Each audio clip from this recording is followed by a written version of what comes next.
very good morning to you and welcome to the female equation discussion this morning, Are Women Better for Business? My name is Sapi and I'm standing here representing Full Circle Communications Collective, which comprises TBWA Zimbabwe, Magna, Carta Reputation Consultants, as well as HDI Youth Consultancy. And we are so privileged that you took the time out of, I know, your busy schedules to have breakfast with us this morning and engage with us this morning on this really exciting topic, this really relevant topic.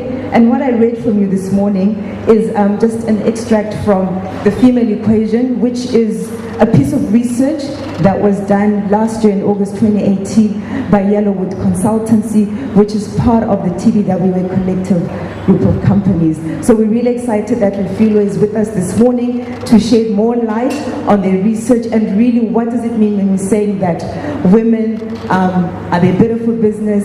Our business is looking at the trend that is coming, the fourth industrial revolution, which is the rise of the female consumer. And without taking up much of your time, I would like to welcome our chairman, Dr. Alex Marufu, to come through and share a couple of opening remarks. Good morning, ladies and gentlemen. My pleasure to welcome you all, especially the guys that have traveled to come and join us. Our guest, Refilwe, I can't see where, oh, she's sitting over there. She's going to be introduced a bit later on in the session.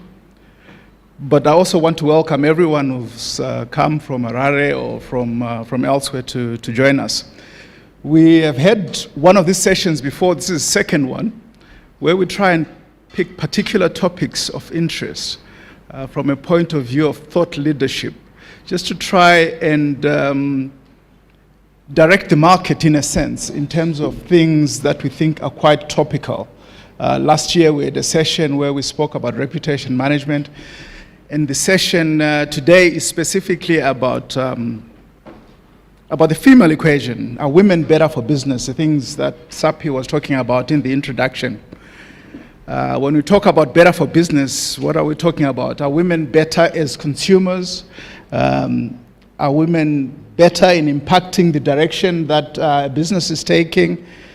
We're talking about the power that women have to impact on the nature and structure, strategic direction of an organization. I think the statistics that Sapi was talking about refer to 75% of all discretionary spend being made by women, and this is looking into the future. And this is quite a huge demographic to think about. But we're stuck with talking to women in the same one-dimensional way that we've always done in the past. What we want to do today is to kick off a discussion where we ask businesses how differently they can look at dealing with women. We have some prominent voices that are going to share their expertise with us today. I've spoken about Refilwe, who's going to come and join me in a panel a bit later on. But we've also got a couple of other panelists, and I will introduce them briefly and ask them to speak more about themselves later on when they join me up front. I think the effectiveness of any business lies in its understanding of the needs and the wants of the people that they serve. The stakeholders of a business can be segmented according to various demographics, and gender is one of the most important ones. But we need to ask ourselves as businesses, when was the last time that we actually looked at gender and the impact that it has on the business that we're running? The needs of any and every shareholder are unique, and they must be revisited regularly. It's important that as business, we think of women as distinct groups separate from men, but not to mistake speaking for women as one single group. Demographic factors such as age, geographic location, education, socioeconomic status will throw different needs and expectations into the mix. Does the brand that you represent understand this? Does it understand who women are as customers at different intersections in time? Every business needs to keep abreast with market forces that are impacting women at the moment in time. What do they need from your brand, and how best can you address those needs? It's critical to remember that a brand must also manage its reputation and to begin to consider what role female employees and customers play in this. Internally, what resources and support is being given to women. So this session, I hope, will be insightful, and we'll start a process where you start thinking about how you address customers differently, especially women customers. Thank you very much, Alex. We have an incredible lineup of panelists this morning who are going to be leading the discussion with us.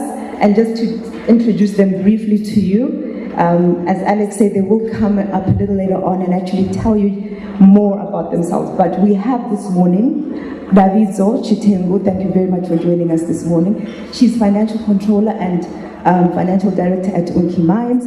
We have Dr. Dalia Garwe from Tobacco Research Board. Thank you very much, Dr. Dalia. We have Aisha Nyamwenda from Stanbic Bank, who is the legal executive and corporate secretary. And we have Shingai Koti, group communications and marketing director at Mate Holdings. Thank you very much, ladies, for joining us this morning, and we look forward to an insightful discussion. So yes, thank you. Come to that.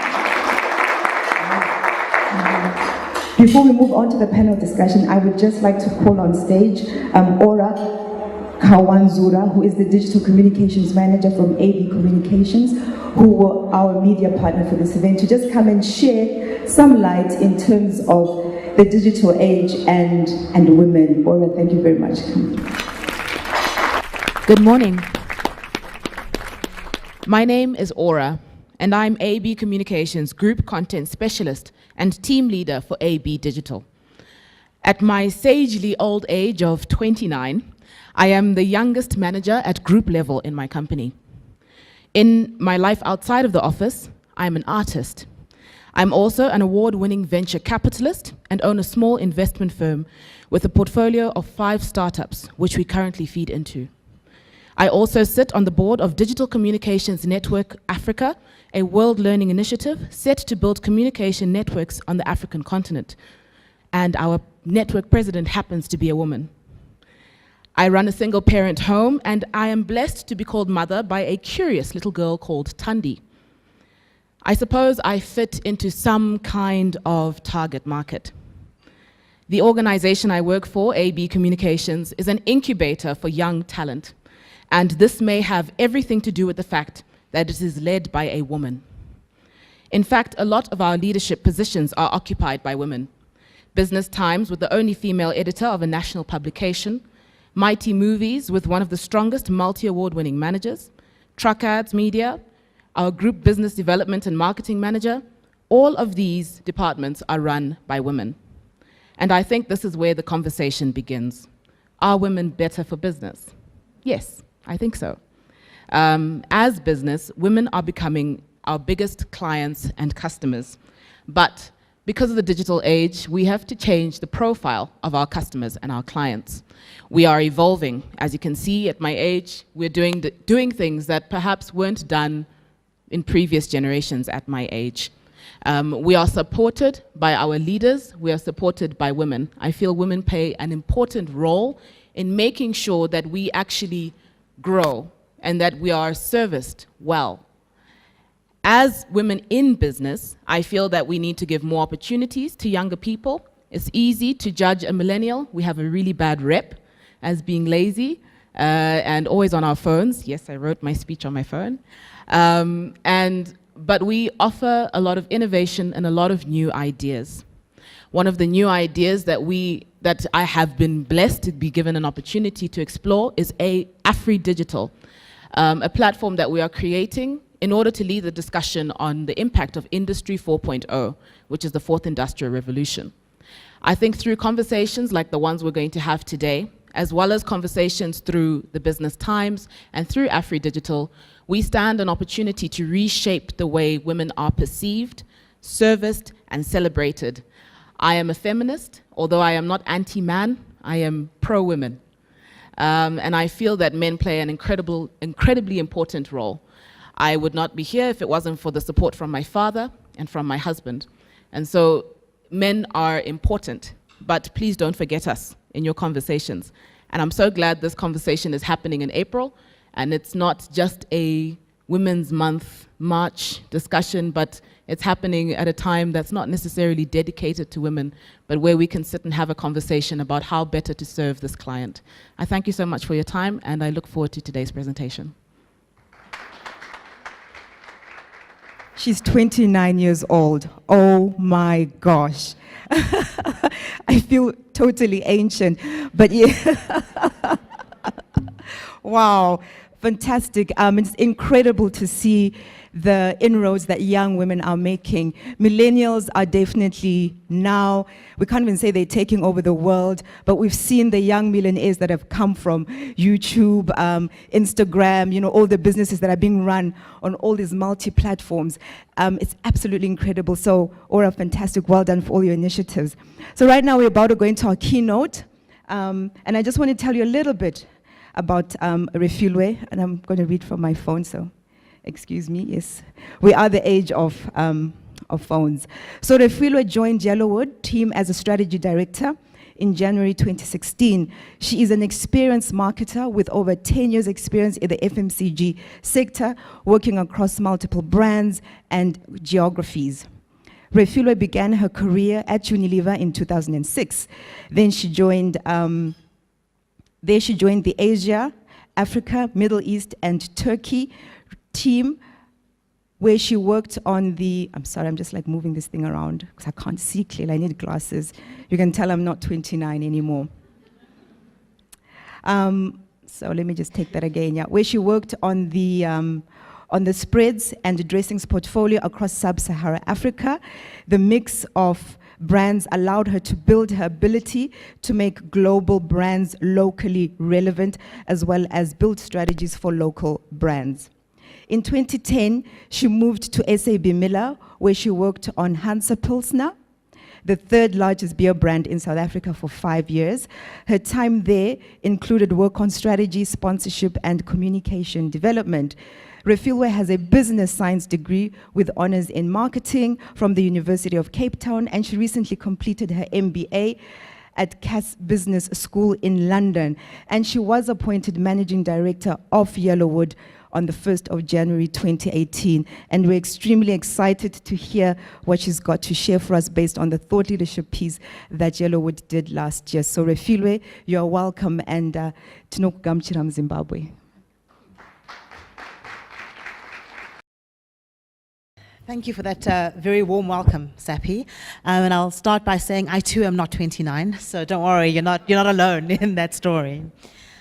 What excites me the most about this topic is that it actually isn't about women. It's about business, it's about society, it's about politics, it's about media, it's about the very world we live in. Because until we are able to extract the maximum value of human potential that exists in every single one of us, we are leaving so much behind on the table. Whenever I start this presentation, I like to start with this quotation by one of my favorite authors. She's a Nigerian woman, by the way, name of Chimamanda Ngozi Adichie. And her quote there is that the problem with gender is that it prescribes how we should be rather than recognizing how we are.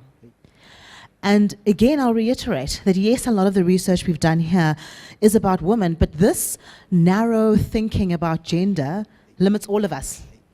It means that when women are ambitious or aggressive or strong, you are seen as anti-woman, or it's not particularly feminine. And at the same time for men, right? If you happen to be nurturing or considerate of others, those are seen as very anti-masculine traits. And that very narrow thinking boxes and limits all of us. So when we started this white paper, the question we wanted to answer was, as you've seen in the paper, are women better for business, right? And we looked at that across two different metrics. The one is about what it means to have women helping you manage your business, right? What is the impact women make when they are in your business? And the other one is around women as a source of growth, as a source of revenue, right? Because as much as we may try and talk around it, the reality is that in the capitalist world we live in, businesses are there to make money. The first thing I'm going to start with is women as a source of business, right? And you heard Dr. Alex earlier on refer to some of my statistics, but two of my favorite that I'll share with you are these ones. So last year, the size of the global female economy is $28 trillion, right? That is an enormous amount of money for any organization to say to themselves that actually I'm not interested, it's fine. I'm going to leave that on the table for somebody else to take advantage of. And that's last year, right? This number will continue to grow over time. What I think really narrows that argument about whether or not you're going to participate in this is the next stat. By 2028, 75% of global discretionary spend will be controlled by companies that are innovating for women. 75%. If you want to be relevant, if you want your businesses to thrive, it's not an option to decide that you're simply not going to bother with the sizable contribution that women will be making in the future. Despite these stats, and it's not rocket science, and we're not the only people who have these stats, many businesses are still not taking advantage of this opportunity, right? They're still using very dated constructs, and that's across industries, right? So I always start with alcohol because I was there for a long time. I was a part of the problem for a long time because that quote from Chimamanda that she mentioned earlier on impacts everybody, right? I see women in a very particular light because of the world that you've grown up in, and it takes a lot of conscious effort to get out of that. So I like to point fingers at myself first, and this is the world of alcohol, right? Women are an accessory, really, more than anything else. And often people then say to themselves, well, yes, but this must have been a long time ago, you know, we've really moved forward. And then you get an advert like this one, which launched last year.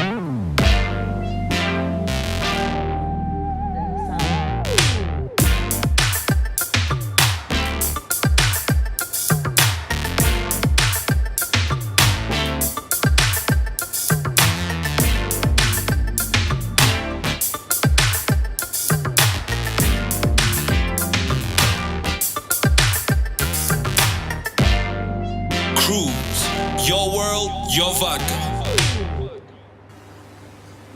I must admit, it's very disheartening when you think in 2018 we are still making communication where women are just adornments, right? That's actually all that they're there to do, and that piece of communication is very much about the gentleman who's a prominent rapper in South Africa called AKA. However, alcohol isn't the only culprit, and women as the kind of seductress or temptress isn't the only stereotype that we're trying to break. Cleaning products, which are seen as a very wholesome category, are also a part of the problem, right? They are entrenching a very narrow view of women, and by the very exclusion of men, they are a part of the problem, right?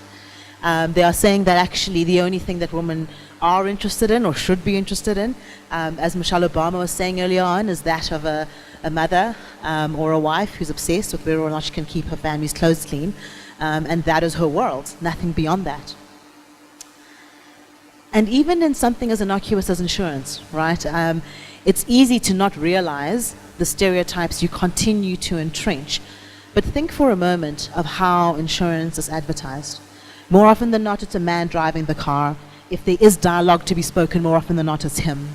More often than not, the woman is playing a very stereotyped role. She's either kind of a nagging wife or kind of a happy mother. It's very rare that you see those roles being subverted or seen differently. And this is one of the most recent ads in this category in South Africa.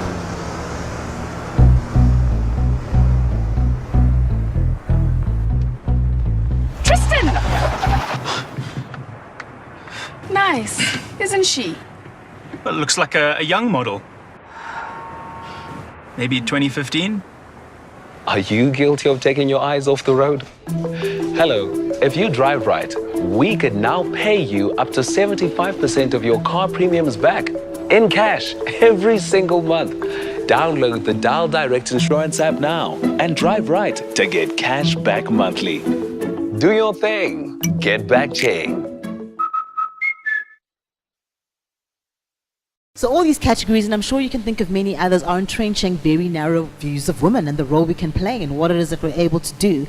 And the reason why this is an issue is because this is how social constructs are formed. Every time your children watch these kinds of ads, and as somebody who is in the media landscape, I take accountability for it too.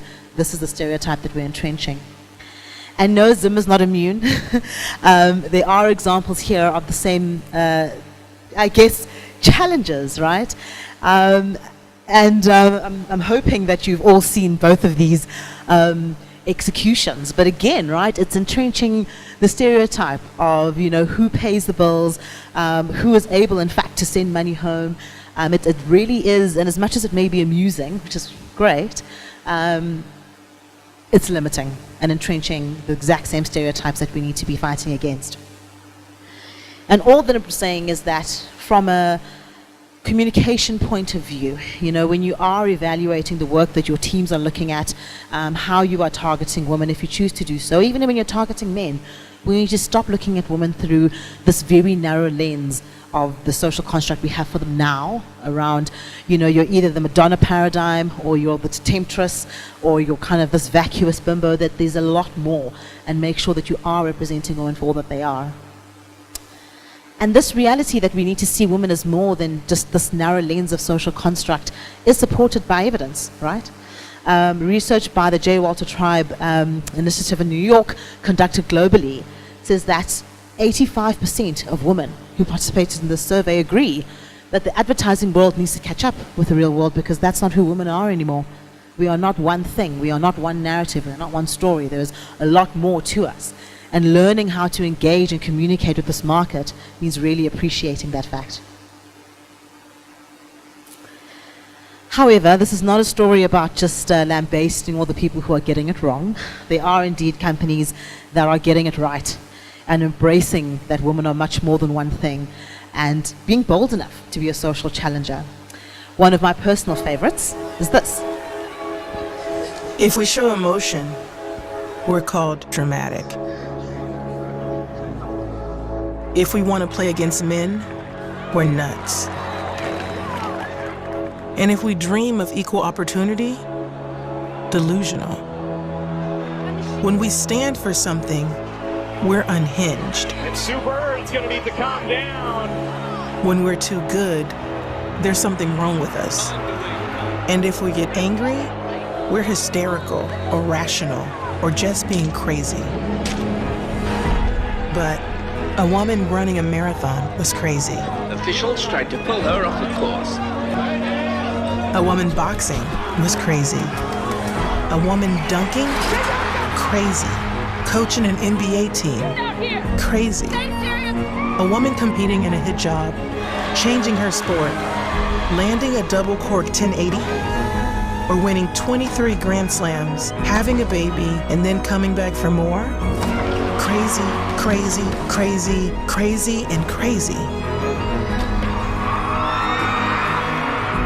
So if they want to call you crazy, fine. Show them what crazy can do.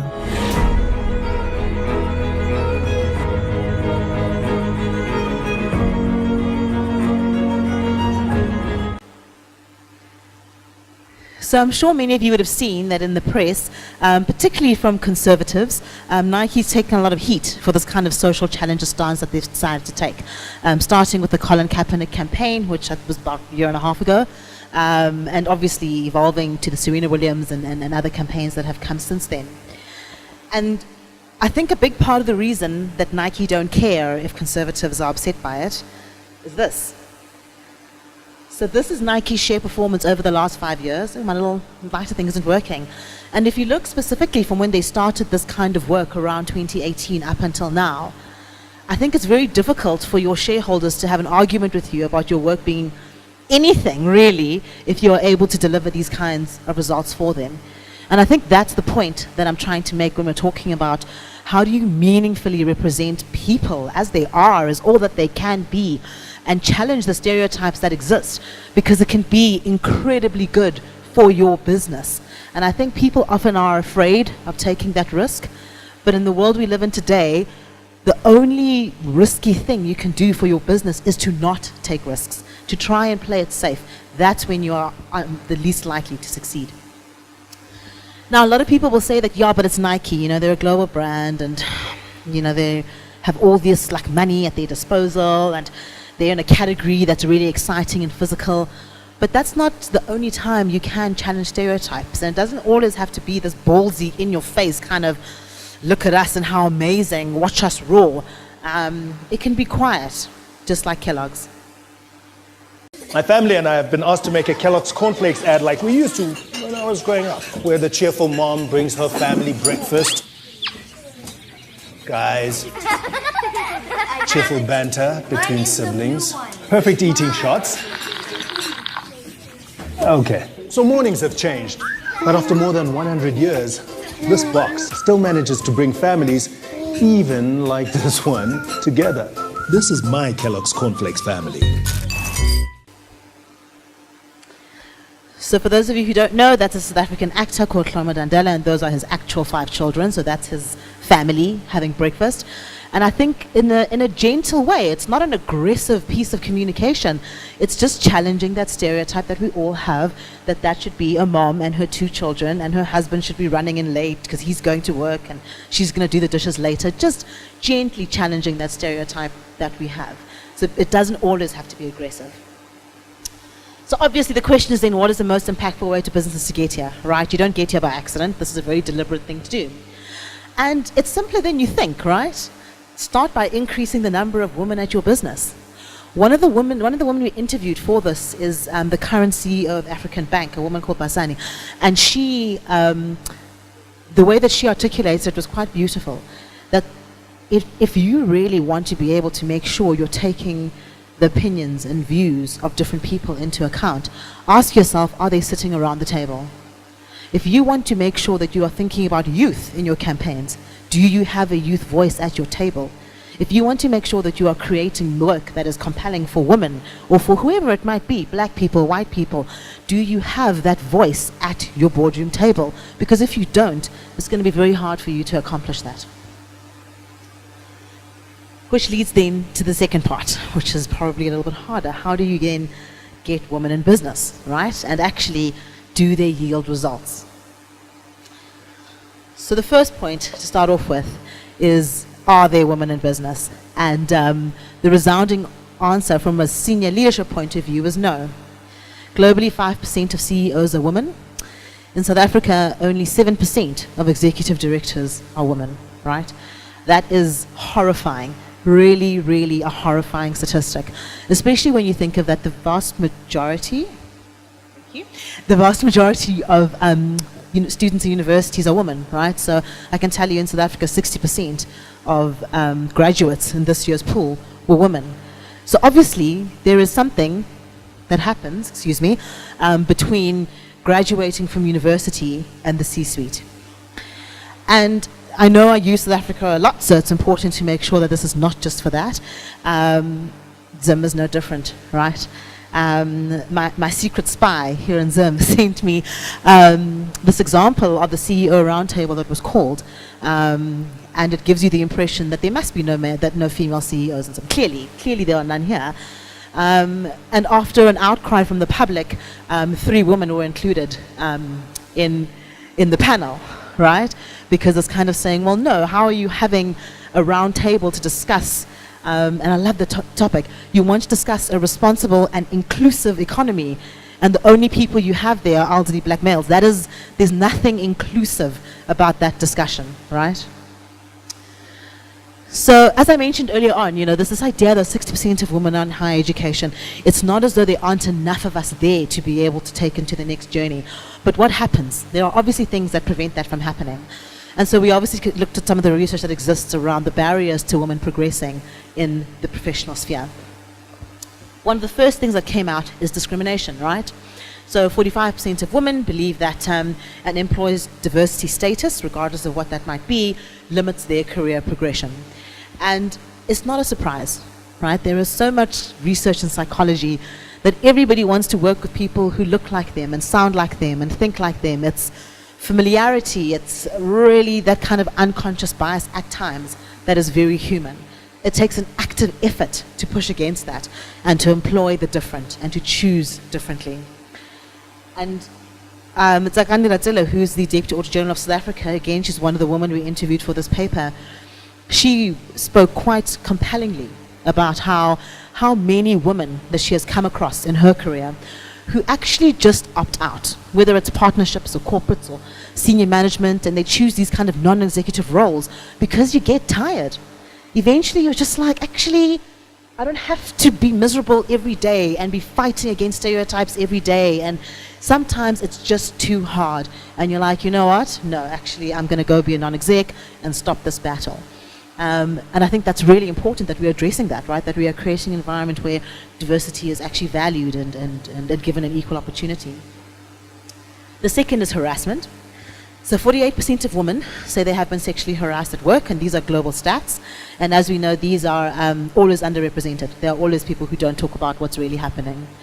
What is more horrifying for me is the 60% of working men who said they have at least seen this kind of discrimination or harassment occur. Because it means this burden of silence is not just on the women who are being harassed, it's also on the people who are around them, who are able to acknowledge that what is happening in front of them is bad. This is not okay, but do not feel for whatever reason that they can say something or do something about it, right? Which allows it to kind of perpetuate, right, and move forward. And the quote there is from one of the founders of the Me Too movement, and again, it's just a poem she wrote about the power that silence gives harassment, right? The second we can't talk about it, it thrives.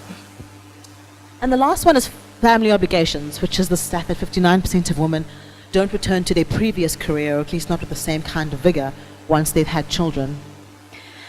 Now, what's much more interesting for me is not just the fact that you don't return to your previous career. It's actually the things that limit you once you are back in the office that you have no control over.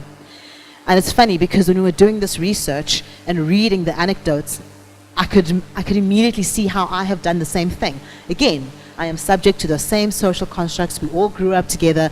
We know them together. Think about when a particularly difficult job comes up. Maybe it involves a lot of travel. How you automatically start to discount the women who have kids in your mind because you think to yourself, oh, she's got small kids. Maybe I shouldn't ask her to go to New York for a week, right? Maybe I should give that project to somebody else. And you're trying to be considerate, but you are limiting her. When there is a client dinner that needs to happen, similarly, you kind of automatically discount people, especially women who have kids, because you think, no, she has to get home and feed her family. There's no way she can do that. And that is a really innocuous, unconscious form of this, right? Of punishing women because they have family obligations. And Melinda Barnard, who's an anthropologist we spoke to, again, in the course of the study, talks about that if you're a woman or mom in the workplace, you're seen as having other obligations that are more important, right, as your primary focus. And it's a kind of insidious stigma that exists.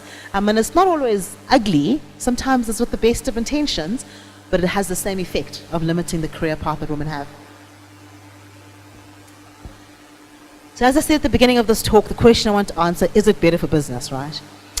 And this is the question that I always love to ask, particularly the business-minded. If you knew there was something you did, that companies did, that allowed you to outperform your competitors by 147% in earnings per share, 147%, right? That is massive. We would all be getting massive bonuses if we could do that. And the simple truth is that it's just about creating an environment where employees feel engaged. If you can create an environment where your employees feel highly engaged, that is the kind of commercial success you can enjoy. The reality is that 87% of employees are not engaged at work, right? That's a huge, huge number. And in the research, it was clear that employees with female managers are more likely to be engaged. So if you're aware, there's something you can do that would drive your earnings per share exponentially, and it's about employee engagement, and you know that women are more likely to help your employees remain engaged, why would you not employ them? And let's answer that question. So how do we identify and address some of the barriers, right? I've spoken to you about the things that happen. How do you know how your organization is doing? How do you start to have that discussion in a meaningful, fact-based way with your leadership teams, right? And that's how we developed the female equation. And it's really meant to be a simple diagnostic tool that you can do within your own organizations that gives you a sense of where is it that you're getting things right and where are the things you need to work on to help really drive the agenda of women progression in your organizations. So as I said, it's a very, very simple formula, really. And the scale of measurement there, as you can see, is that under 0.3 is poor, between 0.4 and 0.6 is mediocre, and 0.7 plus is really good, right? So that's the scale of measurement. If we then take a look at each of the variables, right? So you'll see that there's 5 variables there, X1 to 5. X1 looks at the percentage of women in an organization. And again, you rate yourself 1 to 5 according to where you are there. And X2, sorry, I can see some of you can't see. X2 is the percentage of women in leadership in your organization, right? Unfortunately, those are hard stats. It's not easy to get, it's not difficult to get them, rather. The next part is a little bit more subjective. And when we ran it for a few of our clients, it's actually much easier to do a quick online survey of your employees and get the view of how they feel, right? So you ask them to rank on a scale of 1 to 5. How robust are the policies that prohibit discrimination in your organization? How impactful are the initiatives that are there to drive the progress of women in your organization? And finally, how effectively are incidences related to gender reported and resolved? And what's, I guess, funny in a dark way is one of my biggest clients, when we shared this work with him, he said, well, no, you know, on X5, we're fantastic, we're excellent because we have no incidences of gender discrimination or harassment in my organization. And I just said to him, statistically, that's impossible. It means you have an environment where people don't feel like they can. People don't feel like they can step forward and report these incidences because they don't feel like they'll be dealt with in a fair way, which is a concern. So the second you are rating yourself as a 5, please think very carefully about whether it's that people just don't feel like they can. So that's kind of the formula. And because it's fun to see things in practice, I'll show you how it works really quickly, right? So as I mentioned, X1 is really a view of how many of the percentage of women in your organization. So for example, again, this is one of the companies that we work for, is 55. The percentage of women in leadership, which we, again, it was really easy to obtain that data from their kind of population, which was 10%. And then the other 3 variables, which were the subjective variables, right, around the quality of your policies, how impactful your initiatives are that you have inside your organization. And again, if you are ranking your initiatives as a 5, but there's only 2% of women in your leadership team, you need to think carefully about whether those initiatives are indeed impactful. And finally, around gender-based, how these issues are resolved, right? Are they resolved? And again, this was a company that we did, and they got to a 0.52. And what's helpful is that then you start to see where you are falling down. So women in leadership for this organization is an issue. Things about their policies appear to be great, but the initiatives around driving women up appear to be an issue. And finally, dealing with these issues when they're raised is not going very well. So again, that's a very practical tool, which is in the white paper, which has been effective if you choose to use it, in identifying where your issues are and deciding to progress things. To close with, because I'm always asked the question, what is the role of men in this discussion? And I actually hope that throughout this presentation, that's been quite clear, that this is not just about like things that women need to do, right? This is a commercial, societal imperative that we all need to work towards, and that includes men. And I think there are probably 3 things that men can really do to have a meaningful role in this. 1, acknowledge and drive the message amongst your peers that the empowerment of women is not the disempowerment of men. Sappy mentioned it earlier on, Michelle Obama mentioned it earlier on. This is not about disempowering men. This is about increasing the pie for all of us. This is about getting the very best of human potential from all of us and creating the best of opportunities for all of us. And that doesn't mean disempowering men. Second, men are actually key to unlocking social change, right? Not the key, we all are the key, but they have a key role to play. Because as I mentioned, it's things like media, it's the things we tell our children, it's whether you let your son wash dishes, it's whether you let your daughter take judo. It's those kinds of decisions and narratives that start very young in life that inform how we see gender as we grow up. And finally, questioning gender bias. When you don't choose to hire or promote a woman, question that decision. Is it really just about her qualifications? And similarly, if the woman in your team, and sometimes it's just one, if she is unable to find a single other woman to join that team, question her unconscious biases, because she might not be aware of it. As I mentioned to you earlier on, it took some of this research for me to realize that at times I was automatically discounting some of the women in my team with small children from going to a workshop in Paris, because I figured, well, she's not going to want to be gone from her kids for a week. Instead of asking her that question, instead of saying to her, there is this opportunity, would you like to come along? Is that something you are able to do? And I think that's the really important part, realizing that you have unconscious biases and doing something about it. So I think to really close with, it is about redressing the imbalance that we have, and I hope I've made the point that that requires a combined effort from all of us. It requires society to take a different stance on gender roles, and that's what I was talking about, our kids, that's what I was talking about, how we treat each other in a social context. Media, and again, as a part of the marketing fraternity, which is a terrible word, I'm guilty too, right? Every time we create a piece of communication that further entrenches stereotypes, we're doing the wrong thing. And we have a massive role to play in fixing that. And finally, from a business point of view, right? No one would have thought that a black female could win 23 Grand Slams until somebody did. And that's the point. There is nothing that can't be done. We just need to give people case studies an example of how it can be done. Thank you very much.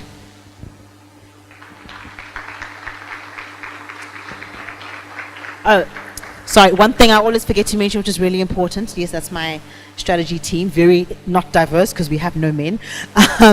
But all the people the women you've seen in this presentation are actually the women in my business, and that's a real source of pride for me. So thank you very much. I just wanted to say thank you so much, Refilo, for that really insightful presentation and thoughts. We've been saying that this is a discussion and it's a conversation, and we have been sharing our thoughts with you. So we just want to take a few minutes to hear if there are any questions that you would like to ask Refilo, or any comments at this stage before we move on to the panel, so that we can actually do that conversation and engagement we talked about. So any questions or any thoughts? Hi, I'm Sharon Otewa from K-Media Africa. And just to add on to what you're saying, I feel that women really need to be acknowledged. And what we do at K-Media is creative services. So within our services, we create narratives that can tell the woman's story, the different woman's story, and not just paint it pink and fluffify it, and that makes it for a woman. So I really like where the direction is going. And as a stereotyped person myself, I'm really excited to start projects that tell a different story. Thank you.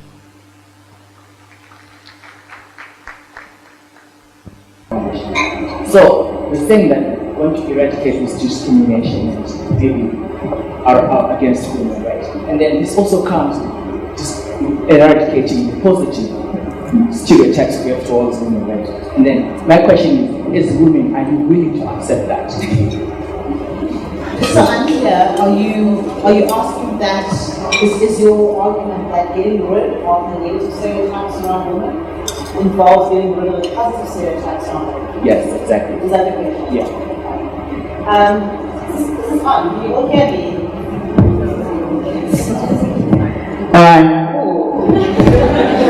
Very, very loud, I can. So I must admit, I have to respectfully disagree. My argument is about getting rid of stereotypes in general, full stop, for both men and women, and literally accepting the person that you see in front of you as they are. So even when you see a woman, and yes, there are some positive stereotypes that we are nurturing and caring and all those kinds of things, don't assume that. The woman that you meet, greet her where she is. and find out. Perhaps she's not nurturing. Perhaps she has no interest in ever having children. Maybe all she wants is to be CEO of the IMF, and that's great. And by the same token, when you engage with men, don't assume that he's ambitious and aggressive and driven and promiscuous, which is often the assumption that is made, because he may not be. Maybe all that gentleman wants to do is have a caring career. Maybe he wants to be a nurse, or I don't know, a psychologist, and maybe actually he wants to stay home and look after his kids because that's who he is. And I think that's the point. We need to stop stereotyping completely, the good, the bad, all of it, and just take people as they are and allow them, give them the space to show up as they really are. And I think that's the point for me, right? That it's not just about women, it's about all of us not taking any stereotypes. Does that answer your question?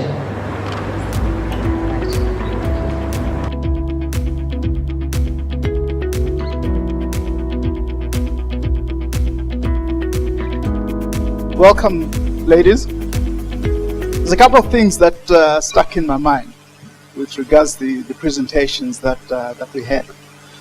The first one was the presentation from Aura, and what struck me the most is who she is, who she's becoming, and what she's becoming.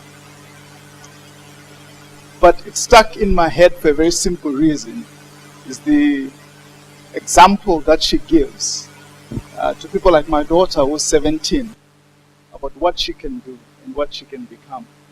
I think a lot of people say that about Michelle Obama, but she's so far away from our lives. But seeing young ladies like this, I think gives a very practical example to people like my daughter about what they can do. A few other things stuck in my head as the presentations we're going through. The Fearless presentation, for example, gave an example of the CEO Roundtable. And a friend of mine, a lady friend of mine, was asked to come and become MC at that particular event. And she gave what I thought was a very profound response to the organizers. She said, "I will not come to be MC, I will come when you've got a seat for me at the table." And she actually turned them down, and she didn't take it up. That's Tembe Kumalo, if anyone of you know who she is. She actually turned them down and said, "I will only come when you've got a seat for me at the table." And I think that's an example that you gave there. Full Circle and the three businesses that we have in Full Circle have been going for about 8 years. Sapi has disappeared. For about 8 years now. It comprises of three businesses: Magna Carta, TBWA, and HDI, which is the baby in the business, which is the youth marketing. It's a very good business. We've grown the business from literally nothing.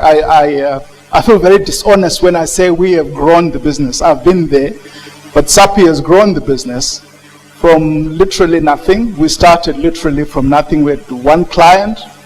We bought a franchise for the business from someone else. We had one client, which was Stanbic, and thank you very much, Stanbic, for the support you continue to provide us. But I just wanted to point out a couple of statistics. The business is doing very well. But 50% of our board is female. So Dr. Garwe sits on our board, Sapi sits on the board, and there's myself and someone else, so there's 4 board members, so it's 50-50. More than 50% of the senior management is female. 70% of our staff are actually female. I give those statistics because one of the questions that faces us is, do having women in businesses pay? For me, I'd say definitely pays. The final observation I'd like to make is in terms of outdated constructs that are used in looking at businesses and looking at the female factor in business. I was looking this morning at population statistics, demographics around Harare from the 2012 survey. the 2 million people that live in Harare, of that 2 million people, 52% are female, and I think that's an international kind of ratio that you find. There's a lot more females than there are actually males. But the statistics that I found most interesting was that 26% of the households are actually headed by women. Now, coming to outdated constructs, is in my mind, I think that figure is actually higher. The reason why it's reported as 52% of households are headed by women is the question that the enumerators ask is, which actually says nothing, isn't it? So effectively, the number of households that are headed by women, I'm sorry, I said, who's the father in this household? So who's the man of the house? That's the question that the enumerators would ask. And they got 26%. But if they actually asked who was heading the household, I'm convinced that the number would be significantly higher. Just my thoughts. I'd like to find the thoughts of the other people that are joining me in the panel today. Can I start with Dr. Garwe at the end?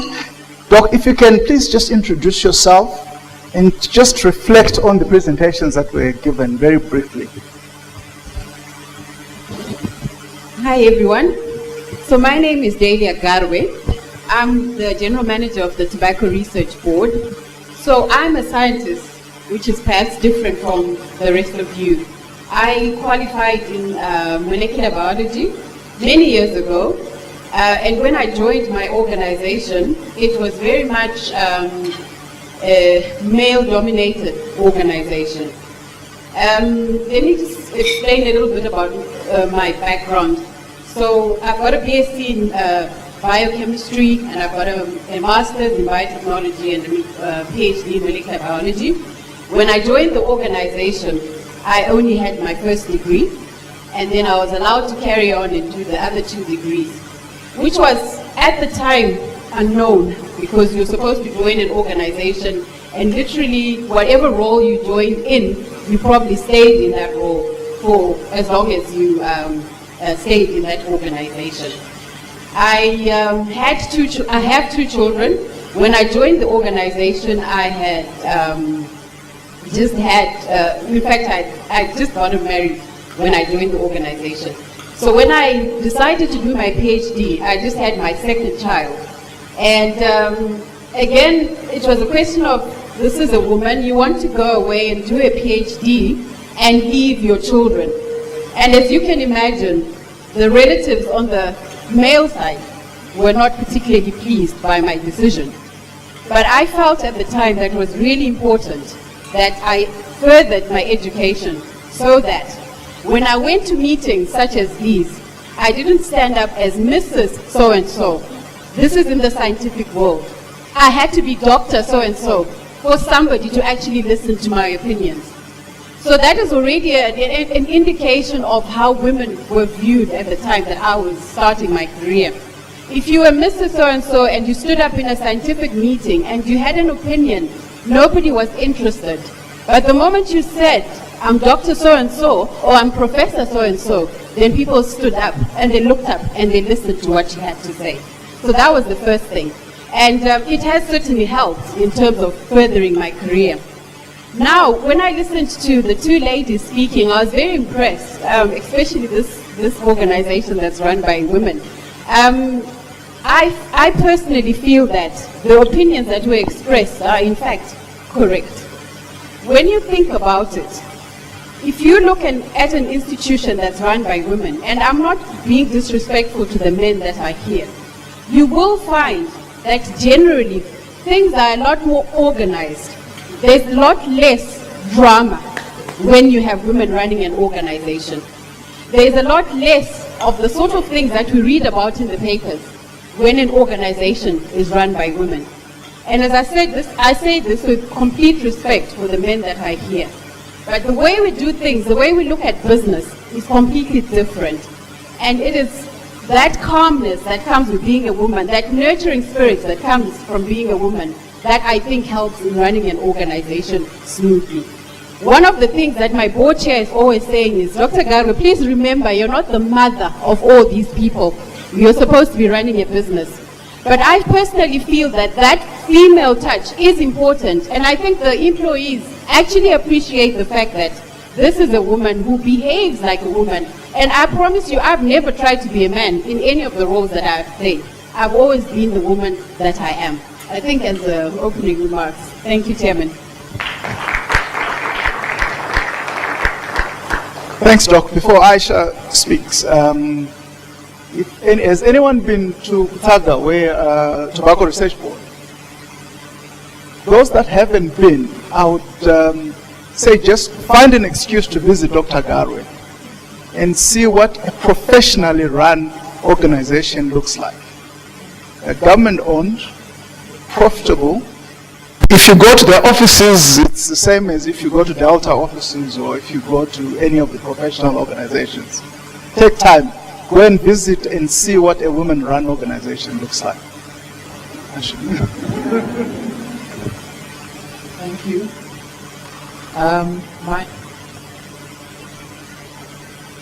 My name is Aisha Nyamwera. I'm the company secretary and legal executive for Stanbic Bank.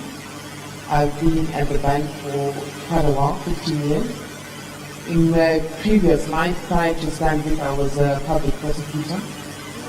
My qualification is law. The journey to my current position has been hard. It has had a lot of sacrifices. It has had a lot of reflections, mistakes, some positives, some learnings. And I would like to mention, before my collar or my necklace, I was an avid basketball player. I did play professional rugby in South Africa. I also played Swaziland soccer. I was in the Swaziland soccer team. So all of this was a build-up because I was allowed and permitted, and I thrived in an environment where I could exercise such options in my life. My parents, or my grandmother and my mother, were very supportive of who I was, and I think that is something we as women need to always be cognizant of. Provide the same opportunities as you would to the male and to the female as well. In terms of the presentation, certainly I would say in a corporate setup like where I operate, there are some things that are relevant for females to thrive in business.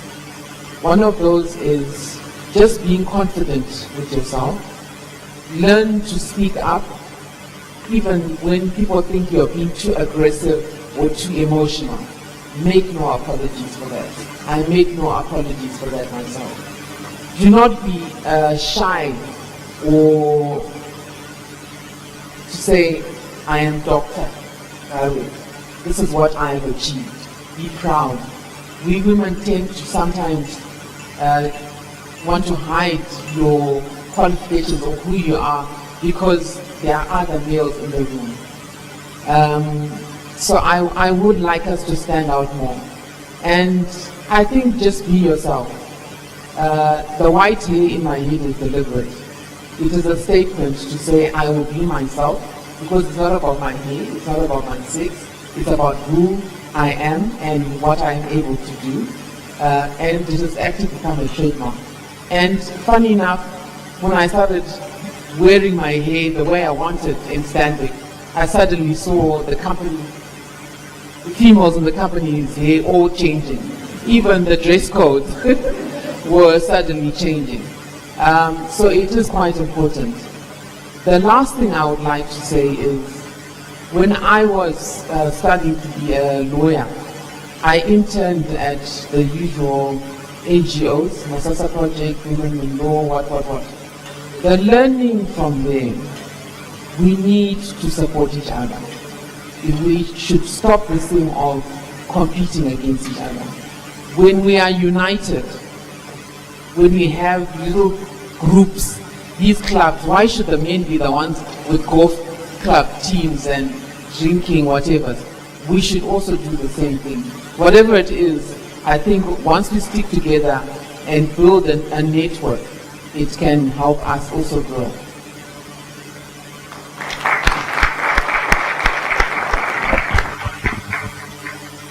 Chigai, do you want to pick it up? I wish I wanted to put some up on the rugby or something that you could attach yourself to.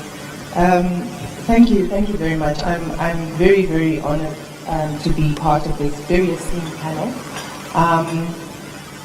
I think that, well, let me introduce myself first. I'm Shingai Kwayakoti. I'm Director of Corporate Affairs and Marketing at Met Holdings Group. I'm one of 2 female directors. We have 4 directors in total in the group. So as far as the equations go, I think 50-50, we're not doing too badly at the moment.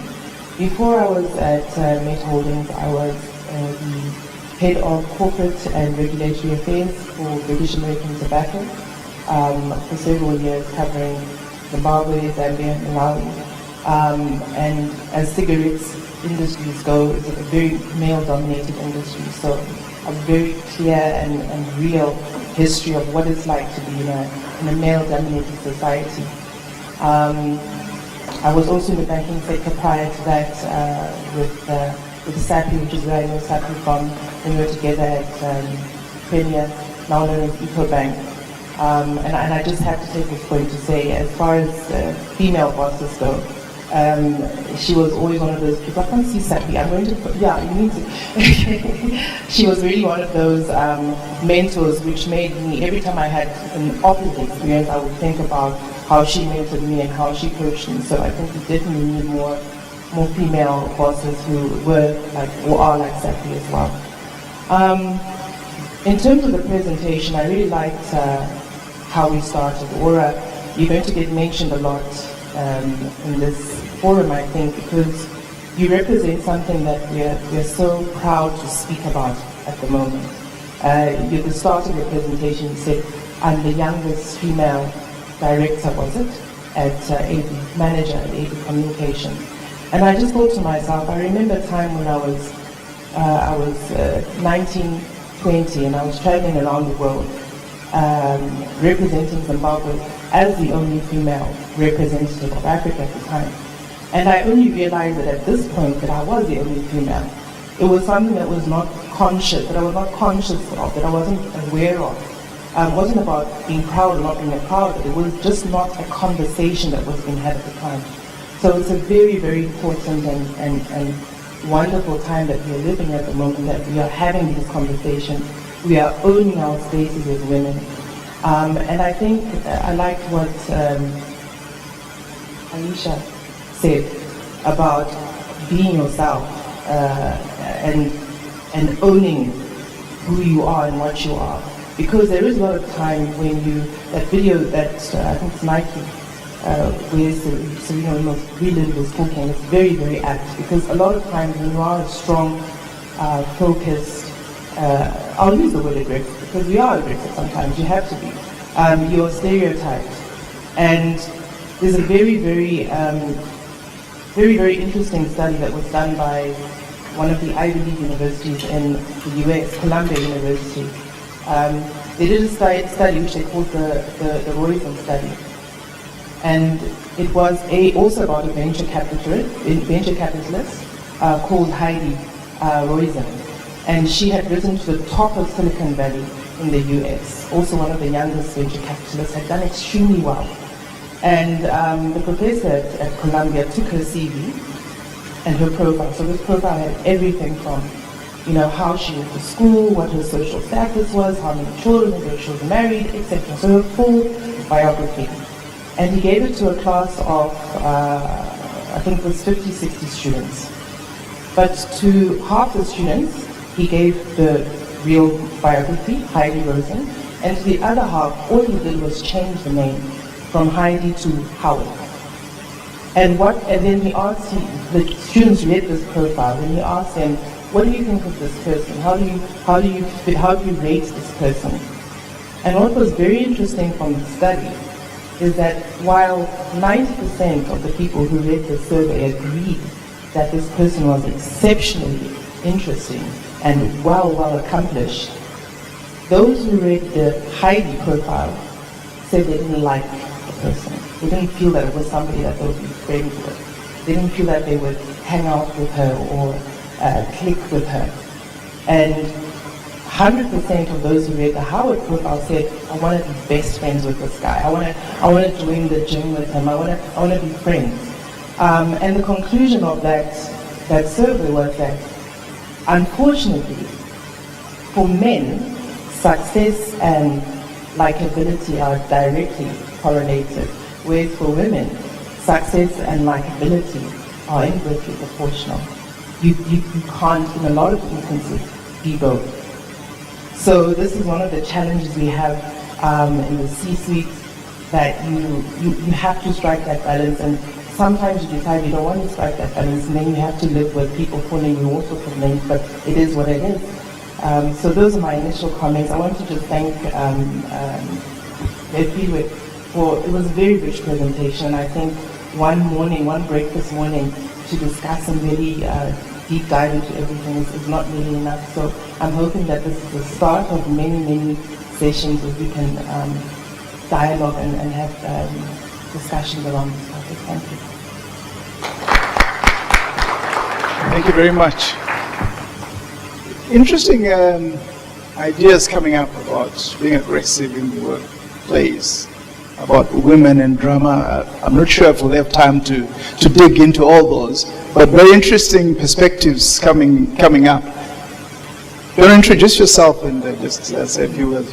Sure, I'm Davidzo Chitengu, and I want to take note of the Davidzo part. I'm 47 years old, turning 48 next week, yippee. I'm a global chartered management accountant. I work for Anglo American, and I've been there for like 23 years. I became a director at 28 in one of the smaller mining companies, but I won't belittle that. I come from a family of 3. I've got 2 brothers and a fantastic dad and fantastic mom. My mom was actually a biochemist as well, and she actually died doing her PhD. Yeah, she died of cancer. And I have really been blessed in the sense that I grew up in an environment where I was nurtured to succeed. I also was not put in a box. As far as achievements or housekeeping or interactions with the family, my parents did not discriminate. We grew up in the States, so that probably had some inclination on how we were brought up. And I am married and I've got 2 daughters, and have also tried to inculcate that behavior in them. And what I find quite interesting is when we go on family vacations and my husband asks for a coffee, my brothers look at him like, do you not have hands? You know? And I think like that's very important. If I may just go back to my background, Anglo is a mining entity. From a global perspective, it's done very well on the gender perspective. We did have a female CEO who broke all barriers in the sense that 1, she wasn't South African, and 2, she wasn't linked to the family, and she had 5 children. Her name is Cynthia Carroll. It'll be good to read up on her. And she did a fantastic job and got the usual caricatures, especially in the South African media. So Anglo, from a gender perspective, I think they've done really well. I've come from, given my age, I grew up in an environment where the whole gender appreciation was not something that we're aware of. But when I go to your presentation, it's the fact that we're aware of it means there's something wrong with it. And if I may go back to my name, Davidzo, which is spelled David with a Z-O. So a lot of people think it's David. And I have been invited to quite a number of things with a Mr. in front. And I often wonder if some of the doors that have been opened to me are because they thought I was a David. I think about your Howard and Heidi story. When I've done management courses at your Ivy League schools and Gibbs and all, when we do the profiling thing, I always come out as male, right? And then I think I am nurturing, but you'll find that I like the aspect where you say that you have to be what you are at a point in time. Because being an accountant, you find that my answers to most questions will be quite strict, will be very distant, will be very compliant, which would then, profile you in a certain manner. And to actually just close on the introduction, I want to apologize in the fact that when Lennox and Hillard invited me to this, they did tell me that I could invite people, and I didn't. I think first of all, it's because I was told I could invite people, I think, a little bit later. But one of the things that we women do is, because we are so busy, it's very difficult to consciously help others, if I can put it that way. Because we have so many other people that we need to nurture. So I personally now do try and consciously invite people, just participate in whatever a woman is doing. And I would hope that in a conversation 3, 4, 5 years from now, we're just talking about business. What can the individual bring to the table? It's not about you being male or female, young or old, black or white, private school, public school. It's about what do you bring to the table, and are your characteristics and your influence appropriate for the job at hand. Just hang on to the mic. Thank you very much for that contribution. In fact, a round of applause. I was going to ask you to give a very big round of applause for Ora. I forgot when I spoke earlier on, because I think she does really deserve it for all the contribution that she's put in. If we can please do that. In all the presentations that have been done, a lot have been said about the discretionary spend and the role that women have in that discretionary spend. Is this dynamic the same in Zim? You can go first if you want. I'd like to leave you out of this one because. So, do women control the spend? Do you think they're going to control 75% of the spend as far as Zimbabwe is concerned? I actually think they control more than that. But the problem is the decision making of the products and how it's marketed and all is being done by the men. I think, and I actually don't think that it's a paradigm shift as of like now. If I look at my grandmother, she made the call on what is bought, where do the kids go to school, Christmas, vacations, whatever. Women actually do make the decisions as far as the dollar spent. That's my take on it. Do you agree, ladies? Should I go first? I agree, yes. I don't think it's a new phenomenon. I certainly believe it's probably more than 75%. And it's also regardless of whether you are a former employment in the C-suite or a stay-at-home mom. I have friends who are stay-at-home moms and they control 100% of the budget and the expenditure in their home. So it is very prominent. I want to speak a little bit about how our, maybe the marketing or the communication teams or the brand development teams are cashing in on this, if I may. Because I think we aren't. We certainly aren't. I recall beginning of 2017 where one of the entities in our finance arm, Medbank, was launching its housing development project. And we were sitting around the table and discussing, as a creative team, discussing how we launch ourselves in the market. And obviously we would look at what else is in the market. And everywhere we looked, we would see on the billboards, it's a beautiful family of 4,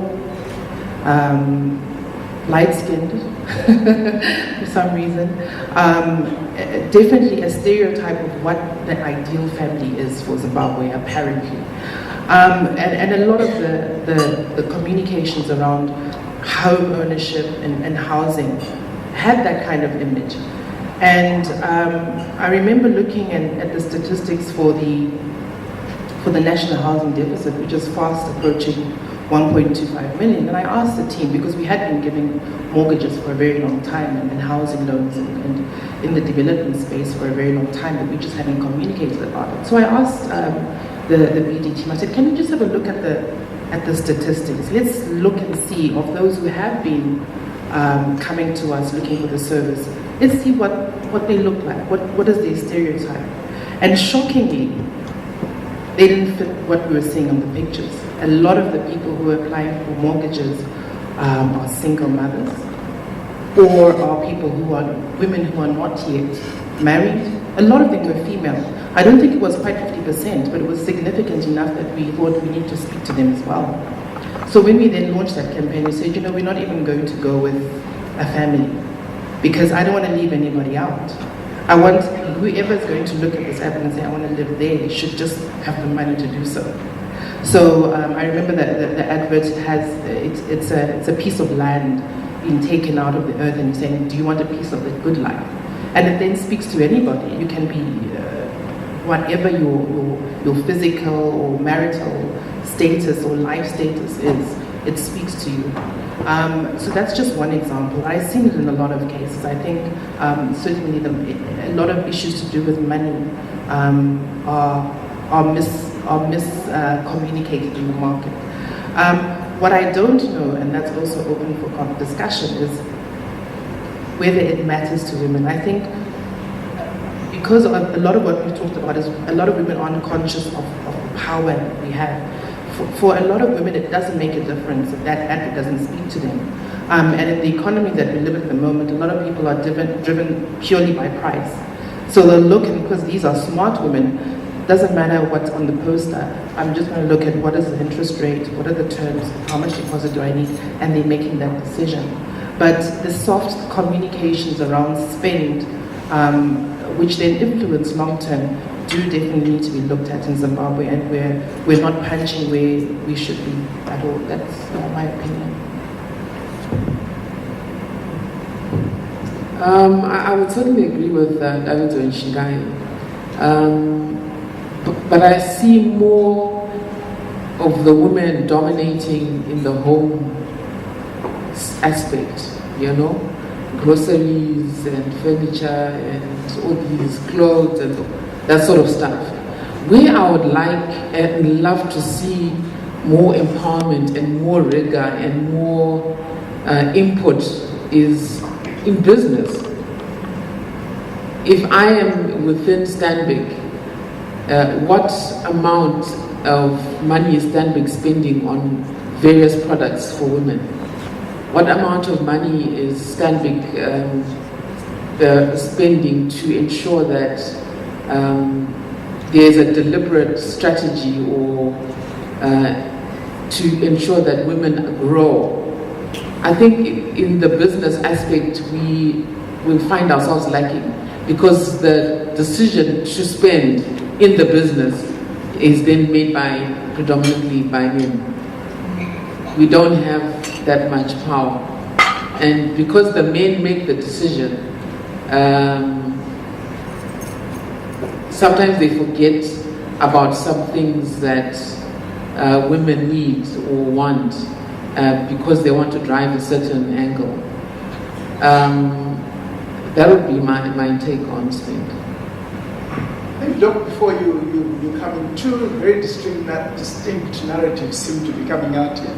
Everyone seems to accept that women have a very strong say in how families spend their money. But there seems to be a disjoint somewhere with the marketing messages that are being put out there, that a large majority of them are still targeting men, despite the fact that we accept that women have got a very strong say in how money should be spent in the home. And the second narrative is that in business, which you've just brought up, is that in business, men seem to be the ones that have got a say on how money is spent, despite the fact that might reflect the fact that there aren't so many women high up in businesses, and that men still make the bulk of the decisions. But your perspective, Doc? Thank you very much. I'm in agreement with what has just been said. The first thing is we do have to accept that despite everything, we're still very much a patriarchal society. And this we seem not to be able to run away from. And therefore, those decisions about how to spend the money are made from that viewpoint rather than from, you know, one thing that I want to perhaps mention with the agricultural sector, which is where I'm coming from, is that it is the women who do the work. When I look at the number of people that we employ in our organization, the ones that are coming in as task workers, 80% of them are women, and they're earning their own money. But at the end of the day, are they making the decisions in terms of how that money should be spent? And you find that in a lot of the situations, they are not. So yes, we may certainly make decisions in terms of, you know, how many dresses should we be buying for our daughters, perhaps even the schools that our sons should be attending and so on. But we don't really have power on the things that matter. So if you want to decide where are we going to be living, for example, it is the man who's making the decision. It is the man who's going to find the mortgage and everything else in order for you to go and live wherever it is that he thinks you should be living at. So yes, we're earning the money. And I think it's actually true that in the agricultural sector, it is a good 80% of the women who make the money. Most of the men are sitting at bars somewhere enjoying themselves. And when it comes to the time of selling products, and I'll speak of tobacco, which I understand, they're the ones who want to go to the market and sell the tobacco. And guess what? They don't even take the money back to those ladies who've done all the hard work. So when we go back to now to the boardroom, it is definitely who is in charge of that organization that makes the decisions in terms of where the money should be spent. And somehow then, again, we're losing the fact that it's mostly it is the women who are doing the hard work. Even at the lower levels, it is the women who are doing all the hard work, but it is those men who then sit in their sort of suits and round the table and decide on the spend. So it is a very difficult situation in that we really still need to change society and how society thinks. And you explained it extremely well, actually, that those are subliminal messages that are coming through all the time, and we don't realize it, but it is definitely a social construct that is there that we need to deconstruct. Thank you. I'd like to direct a question at the two ladies that are, in a sense, involved in the banking sector. We're in an age of big data. And Zimbabwe is in a particularly unique situation where a lot of our transactions are being done online. Do you spend any time analyzing how much women, because you know who the women are, right? You know who your card holders, who women are. Do you spend any time analyzing how much women are actually spending and what they're spending on? I would like to say, from a Standard Bank Group and Standard Bank Zimbabwe perspective, and that is certainly a journey we have started. We actually have a full unit that looks at that, because we have acknowledged the relevance of having the relevant data to make the right decision to properly price your product and sell your product. But I think in terms of gathering the detail, we're still probably at an infancy stage to then make use of that data. But it is a journey we have started. We've seen it is quite relevant. And I suppose by end of year, you'll probably see some difference to how we market our product based on that.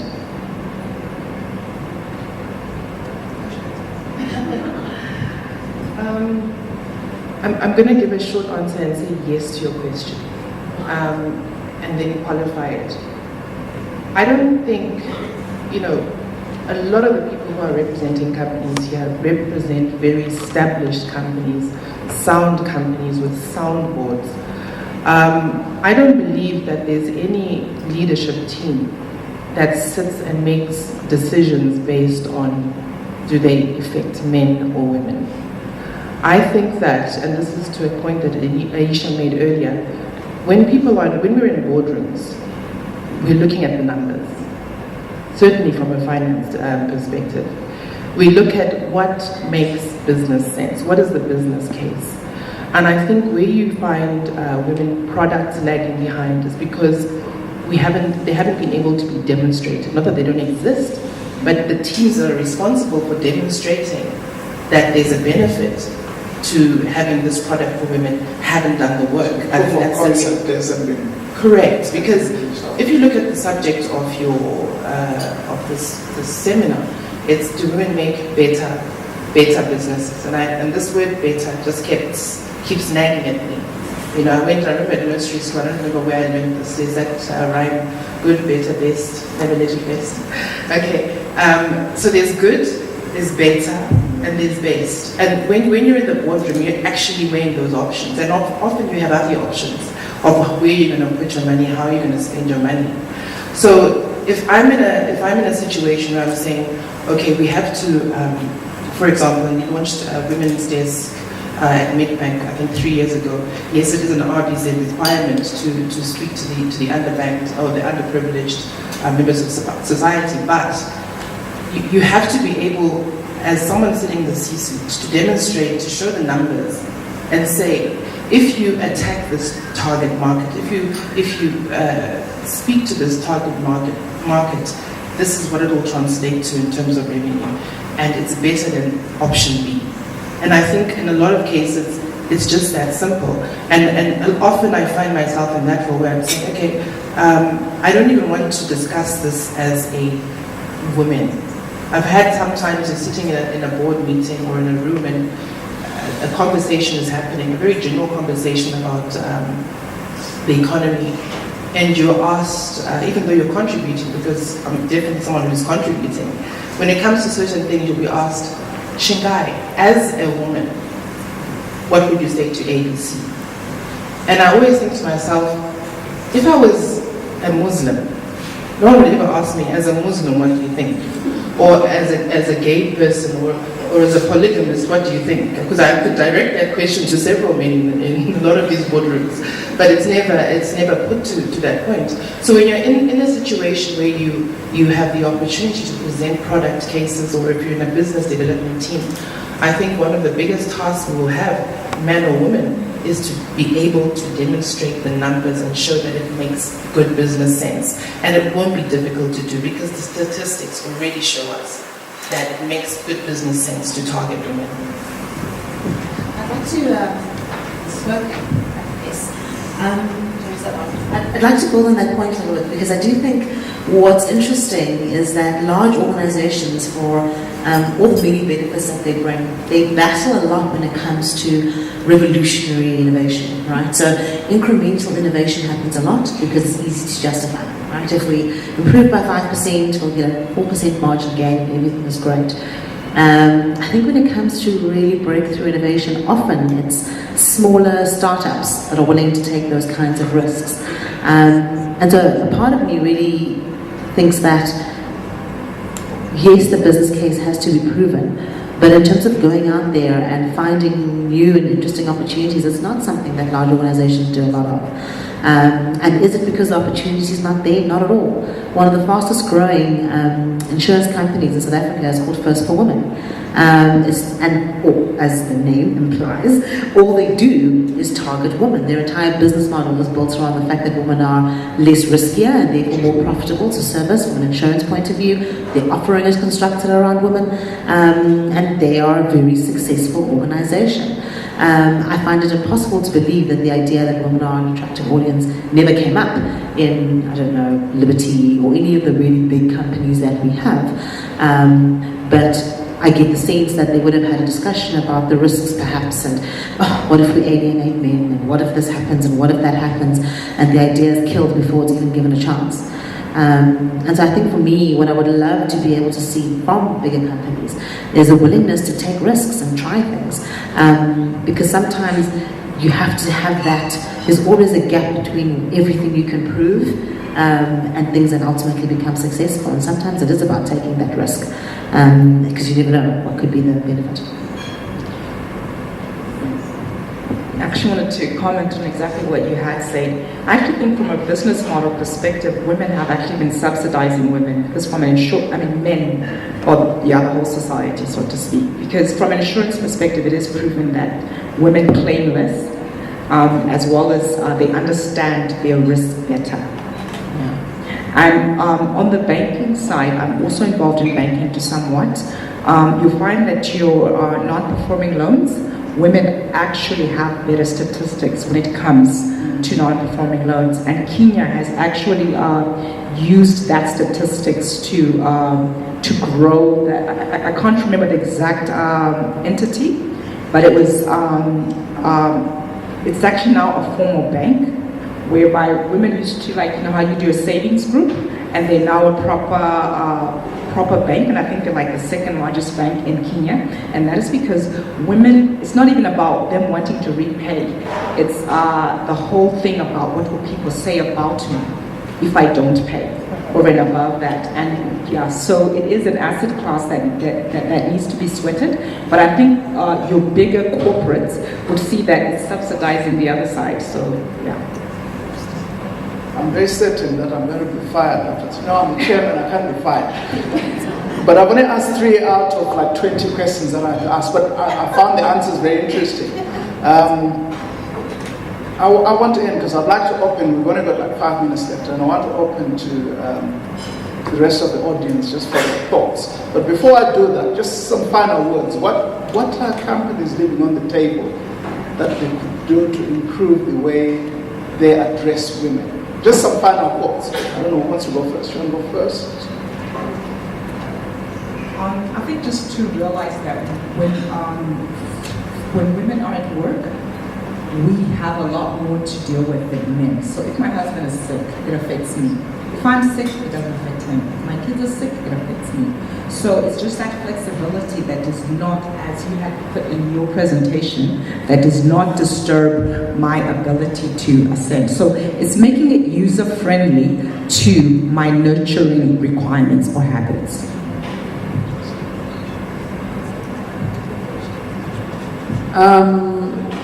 I would like to say, historically, companies have always said, if it's a women's event or something to do with women and a target for women, it's a social responsibility. I would love it if companies would make us more a strategic topic and put us on the strategy to say this is what we're going to do, as opposed to once we've finished with all the products, if we have some change, we'll donate it to the NGO. I think we must be more a strategic target group as opposed to a social responsibility. For me, I think what is important is for everybody to look at each other in terms of the ability of the individual and not to worry so much about whether you're male or female. There's a lot of focus on the fact that if it's a woman's idea, then it's not such a brilliant idea.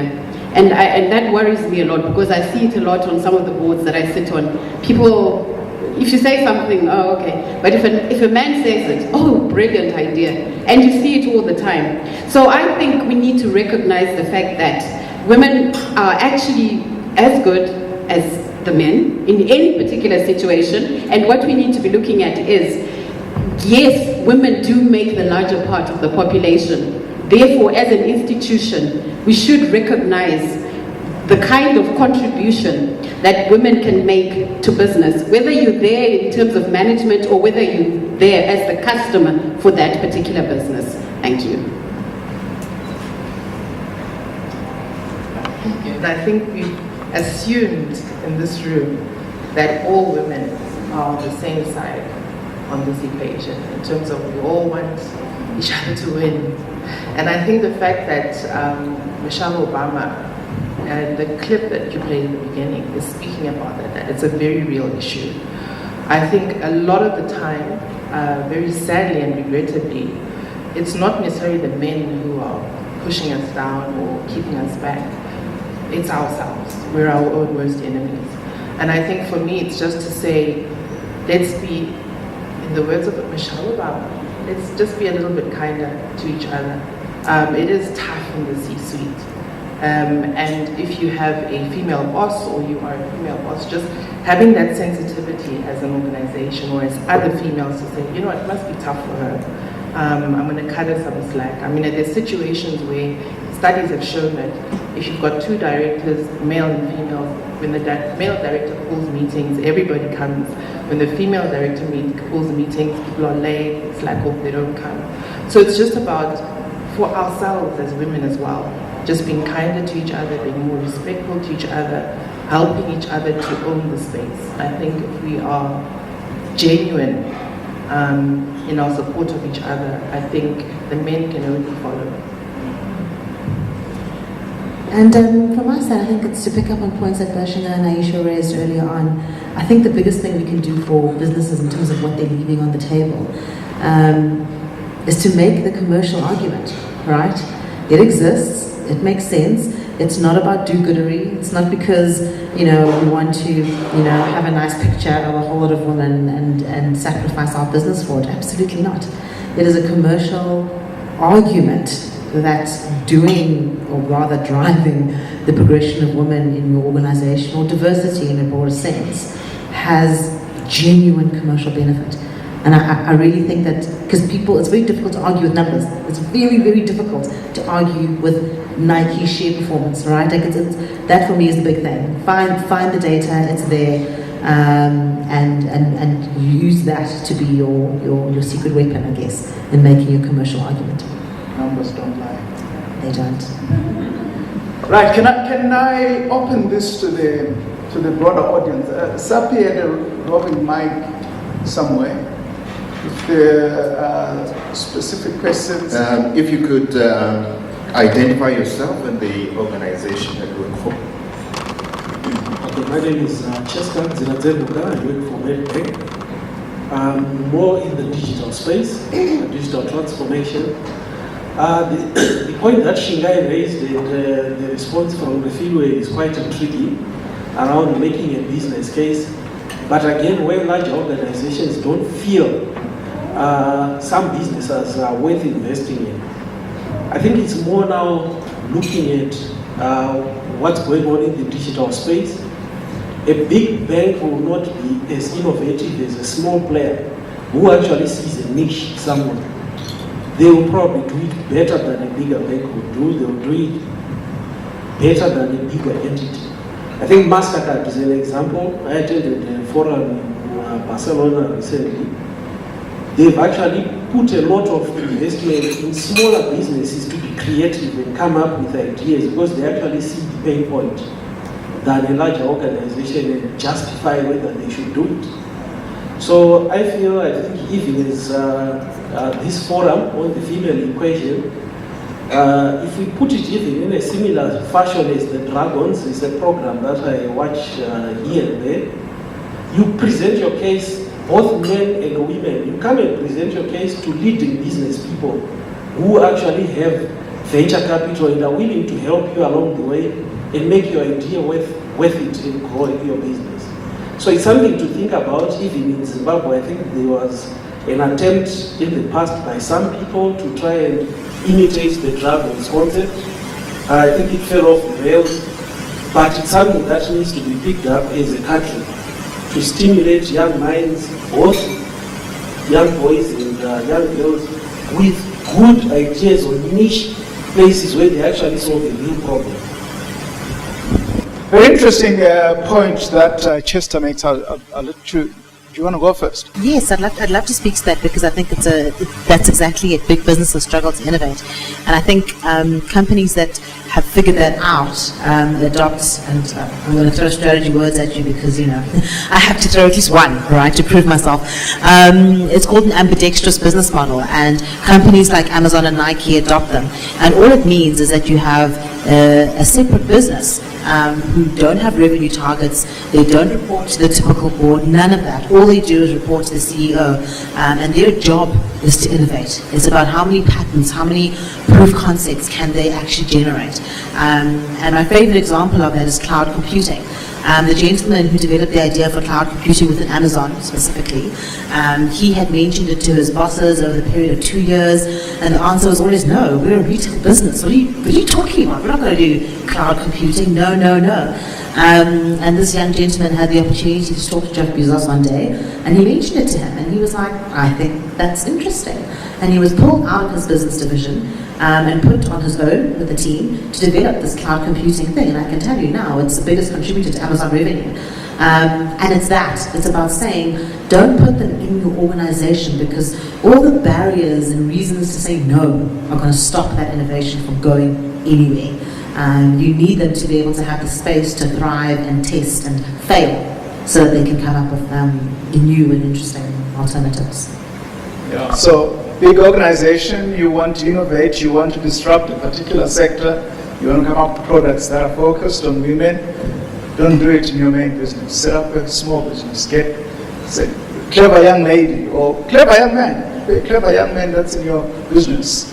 Set him up with a separate business. Give him the resources that he needs. And he doesn't trade as Stanbic. He trades as a different kind of business, but he knows what he's doing in terms of building up a model. And that's how disruptors operate. They start off as side little businesses, and they end up being the dominant players in the market sector. So, more contributions from the floor? There was? Yes. Yes. Okay. My name is Pamela Gonzura, and I'm the CEO for Zimbabwe Advertising Research Foundation. I've really found it intriguing in terms of the contributions that have come from you ladies, and I'm really inspired to inspire other women. Two contributions I'll make. The first one is to say I think there's a need for a lot of mentorship in terms of just bringing up the younger ladies, in terms of just allowing them to believe in themselves through showing them that it's possible to get to the top, and that at the top there is room for them. I think there's a need for strong mentorships. The second one is to say, maybe just a question to you ladies, is to say, what are some of the ways that you think we can employ in terms of just encouraging other women to aspire to be on boards, on different various boards, so that again we can increase the voice of women. Thank you. Dr. Gary?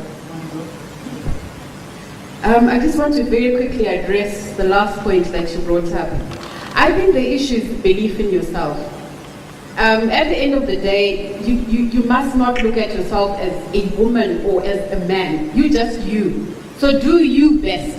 And there's no one who can do you better than anyone else. So just be yourself and have that confidence that you can do it, whatever the situation may be. The very fact that you've got a foothold in a particular institution means that you've got ability. So build on that ability, work on that ability, and at the end of the day, just believe that you can do it. Thank you. I would like to add on possibly getting on to boards. I think put your hand up. Be heard. Do not be silenced. You'll say stupid things, you'll say good things. I'll give an example. I was so impressed by Aura. I was actually thinking, that's a potential board member. She spoke up. I saw her. If we raise our hands and speak, people will notice us. The second thing is, align yourself to strategic decision makers. Once you have connections to people who will make some of the decisions, we need engage other people to say, do you have potential names? They can say, I know Avito, or I know Shingai, or you can maybe consider those. Some of these, we live in a society where that sort of connection still works.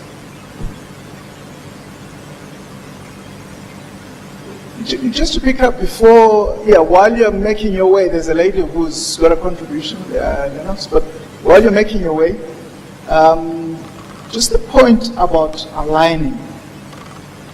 Aligning means aligning to people that are ahead of you in the queue. But those people are men. Don't you? Oh, there aren't enough women there. Dr. Garwa sits on 2 listed boards. And you say, look for someone who's on a listed board. Isn't she going to be overwhelmed by the number of people that are trying to be mentored by her? And how do we break that cycle? So, I was appointed company secretary when I was 25. And I was, at the time, under the leadership of Pindi Nyandoro. very dynamic woman. Yes. Yes, at the time she appointed 3 mentors for me. 2 were men, because I think that's what she thought was relevant, but there was also a woman. So you don't always need to limit yourself to one person. I think if you have enough people who you can look up to, have an alliance with, it can help. I completely agree, and I think the reality is that the majority men are the ones with the control, the decision making, and the power in many cases. I can tell you, I wasn't appointed to my position by a woman because the board and the people who were ahead of me were men, right? So I don't think that there's anything wrong with aligning yourself to men and learning from them and all those kinds of things. I think there's absolutely nothing wrong with that. I want to give a very practical response to the lady who asked about how to get on board. There are 2 very practical ways to get on board that I know of. The first one is have a very good 1-page CV which highlights your absolute top 3 expertise that you think would be important for a board. Make sure that's housed with your top recruiting agencies. I don't want to give free advertising to anyone, but there's 3 or 4 in Zim that recruit for boards. So a quick Google search will give you that information. Make sure they have your CV, meet with them, tell them that you're interested in. And if you have the qualifications when they're looking, they usually have a very formal process of looking for board members. Dalcom is one of them. I'll get my check from them later. The second way, parastatals have a very automated system nowadays. It's been recently automated how they're recruiting for board members. A very sophisticated digital application process. Put your CV on there. Make sure that they're aware that you're looking. And then while you're doing that, build your profile. It's easy to say align yourself to, but I think for a lot of us, we don't know what that means. What does that mean? Does that mean joining an org team? Does it mean waiting outside someone's office? What does that mean?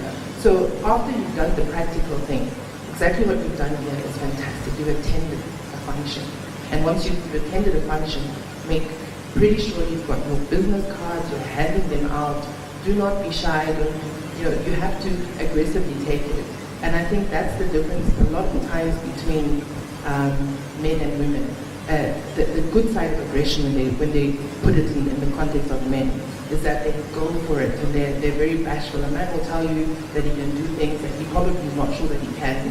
Whereas a woman is like, oh, I don't know if I actually lead that company, or I don't have enough experience, I'm not too sure. So I think that's another way to do it. Very quick contribution. I think, people want to, like you say, that women have to show that they can do something before they're appointed to. Men can have the intention to. It's, from a board member perspective, I think do a lot of volunteer work. That allows you to interact with people at a high level, and they're able to actually see you doing sort of like board duties where you're not in a board. For me, I used to volunteer with my school, with my daughter's school. I was very active. I'd actually go to work at 4 a.m., right, work. At 8 o'clock, I was doing the cake sales. I went on to the PTA. I was a treasurer. I'm actually chairing the board of that school. And with private schools, the clientele rather are people that are business decision makers. And they would obviously see me perform at that level. I also would volunteer at church, do the books, tell them how things should be done. I would do investments for friends and all, and so people would actually see you perform in the role that you want to be. Obviously, I had the benefit of being on the board of the company that I worked for. So with regards to the etiquette and all, I was able to be schooled in that. But basically, I'm saying do what you want to do now without it necessarily being deemed a board member. And you didn't mention professional societies. Yes. Do work on professional. They're so important in people identifying potential board members. People always look to professional societies, whether it's the marketing association or the accounting association. Very important place where we find board members. Can we take 2 last questions? I think we're running out of time. Right, who's going to go first? Okay, they've got the mic ready? Yeah, Hi, sure. yes I do. Good morning everybody. My name is Theodora Kadzinga. I'm from National Foods. I'm the category development manager there for 2 business units. First of all, I'd like to say thank you for hosting this amazing event. I'm really excited about being here this morning and I'm so inspired. I served under Dr. Garwe at TRB. I think that was in 2008 for about a month or so. I was a student there. So I'm really happy to see you. I do hope you remember my face. So, yeah. What I just wanted to say is maybe a word of advice or just inspiration to the other women. As women, we are the ones who shoot each other down before the men get the opportunity to do that. My story is very simple. I'm a biochemist by initial profession, and then now I'm in marketing. And when I speak, I make sure that people listen to what I'm saying, because I have a voice. And the reason I do that is because there's something that they should remember about me. Today, remember the lady with the bump, because right now this bump is doing wonders for me. So even when I stand up in a board meeting, when I'm pitching my campaigns or whatever it is that I'm doing, I make sure that the men will listen, and it's very important. Like Dr. Garwe has said, men will listen when you have a title, they also listen when you speak numbers, and they also listen when they can see that you know what you're talking about. And as a woman, that is one of my key strengths. I make sure that they remember something. Tall as I am, I wear super high heels. So if I see that people are getting distracted, I simply have to stand up, and believe me, they will look up and have to listen to what I'm saying. And it's really important in business. And I'm really happy to see all of you ladies up there. And I've learned something today. I've always wanted to have white hair, but I've been maybe too afraid to do it. So really, when the bump is gone, the next thing is going to be the white hair. They will remember me by that. Thank you. What's her name again? We need to remember her name. Theodora. Okay. Don't ever forget that name. Theodora. Thank you, Theodora, for that contribution. Last contribution. Good morning, everybody. My name is Paul Mangava. I'm part of the Standard Bank marketing team. My question is linked to what Theodora said at the beginning about women pulling each other down.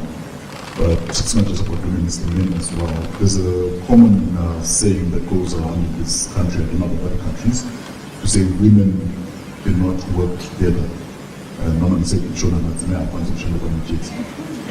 So I don't know whether this is a myth or it's true, but putting it to the panel to say, if it is true, how do we undo that? Because a lot of teams in corporations have failed to come together because that statement goes to the front, say women cannot work together, so you cannot put these women together. Make sure there are a couple of men amongst them who put this woman in this department so that you have less females in one place. Is it a myth? Is it true? If it's true, how do we sort it out? Dr. John, you want to go first? And actually, just before you go, just is it not a question of women believing that there's a limited number of seats for women at the top? So we're all fighting for this limited number, but I'd like to hear your perspective. Thank you, Mr. Chairman. The reason why I'm interested in this question is because the top management at the TRB involves myself at the top, and then I've got 2 ladies that report directly to me, and we've got 1 gentleman. So the top management is 3 ladies and 1 gentleman. And when I got into this position, believe you me, it was hard. One of the ladies in that team was not happy with the appointment of me as the general manager. And I'm 100% sure that she probably was not even aware of the fact that she was fighting me.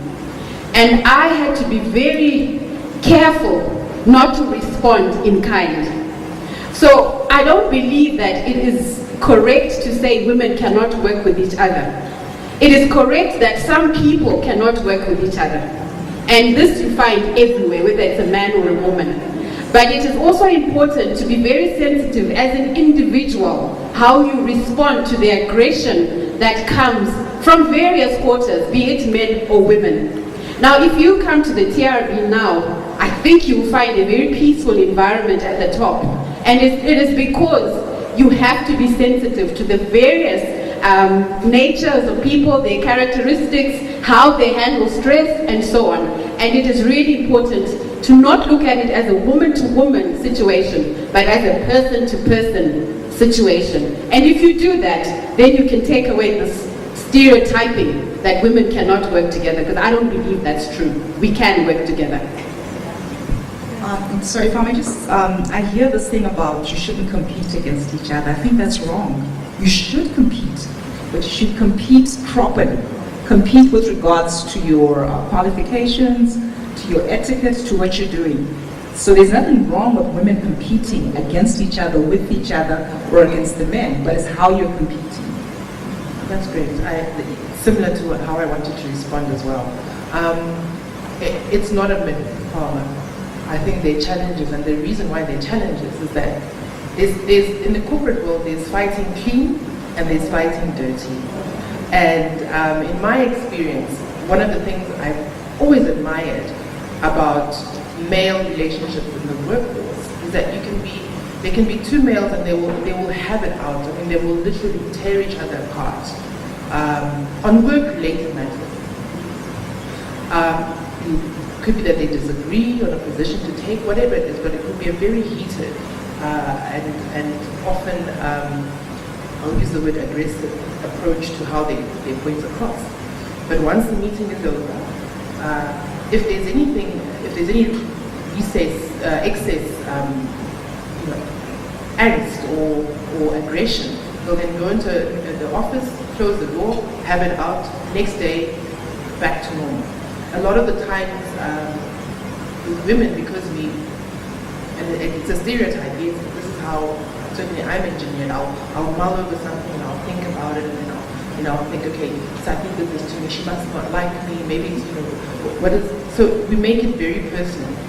So I've had to learn in my career that if somebody, a woman or male, if they agree with me passionately, it's actually their job to do that, or we're at work.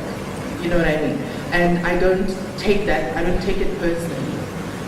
So that's the learning that a lot of us need to have so that we can work better together. But I'm not going to sit here and lie and say, oh no, we'll be braiding each other's hair. It is difficult. It is difficult. Because I think also to get to the C-suite, you have to have also a certain characteristic which makes you very, very, very defensive or very self-aware, very keen to express yourself. And sorry to belabor this, but I think it goes exactly back to the stereotype discussion we're having. Don't allow your experience with one woman to define all women. When you meet a man in a role who is a sexist, he's sexist and he's always touching the girls in the office and everybody knows this, you don't walk away from that job thinking that's how all men are. You don't think all men are like that. So why do we, when we meet a woman who's mean and pulls people down, we're like, that's just how women are. It's not. She is awful. Women as a collective are not necessarily awful. So I think that stereotyping has to stop. Okay, shall we take another question then? Good morning, everyone. My name is Melanie Gumbo. I am the General Manager for Group Marketing at Fidelity Life. I will get to my question, so forgive me if I may, Under Chairman, but I will get there. One of the things that I have noticed at the two organizations that I've held a C-suite position is that the ratio women to men, lower levels, is usually in favor of women. By the time we get higher up in the organization, that ratio starts to flip over. And my problem with that is that as women who get to the C-suite, we don't speak up. We are not championing the women within our organizations. Last week we had a talent meeting where we're trying to nurture talent in our organization. I refused to support the list of people who had been put forward as potential talent in the organization because there were no women. And I told the human capital team, go back and think about it. You cannot tell me that of the 200 people who work here, you cannot find women who are talented within the lower levels who we can develop. So it is a challenge for those women who do get into the C-suite to speak up, to be the champions of other women within our organizations. Now to my question. We see this ratio thin out. How can we help organizations kickstart the process of making sure that women are doing better within our organizations. We speak about it a lot. We see there's women on boards, there's initiatives around that, there's events like this one. But how can we really get organizations to start thinking about it from a human capital perspective? Really get women noticed within the organizations, really kickstart that process so that that ratio continues to be positive as we get higher up in the organization.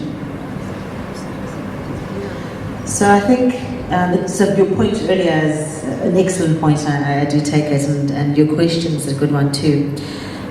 One of the best answers I ever heard to that was actually by one of my clients who is a board member at a big technology company. And she was saying that it's very difficult to be the only, right? The only anything, only woman, only black, only whatever, because you always carry this burden of representing your entire race, gender, whatever the case may be. And so you are anxious to seem as though you are promoting people like you. And what she was saying is the most effective way she's been able to drive it in her organization is actually using the company values. So every time she attends any meeting, no matter how big or small, and she sits down at the table, she says to them, so guys, inclusivity is one of our 5 values, right? Isn't it strange that I'm the only woman at this table? Because no one can argue with you about your company values. We all agreed, all of us, that our company values are inclusivity. How am I the only one here? And it becomes a non-aggressive way of forcing other people to have to think about those kinds of things. And as a result, liberating others to do the same. Because now other people in her team, men included, can do that. They can use the values as a lever to open the door to that discussion, to do exactly what you did. How is it possible that out of 200 people we can't find one or 100 women who are very, very talented? And I think using the organizational tools you have, like your values or your ambitions, at TBWA we have a metric that by 2020 we want to have a certain amount of women in our organization. And it's a very powerful tool when you have that strategy, because ask the question. So we have a 2020 strategy, what are we doing to get there, right? It's not going to happen at the end of 2019, that's too late. What are we doing today? So use the things that leadership have said are important to them, not against them, but as the way to drive that agenda, because that's what they are saying matters to them.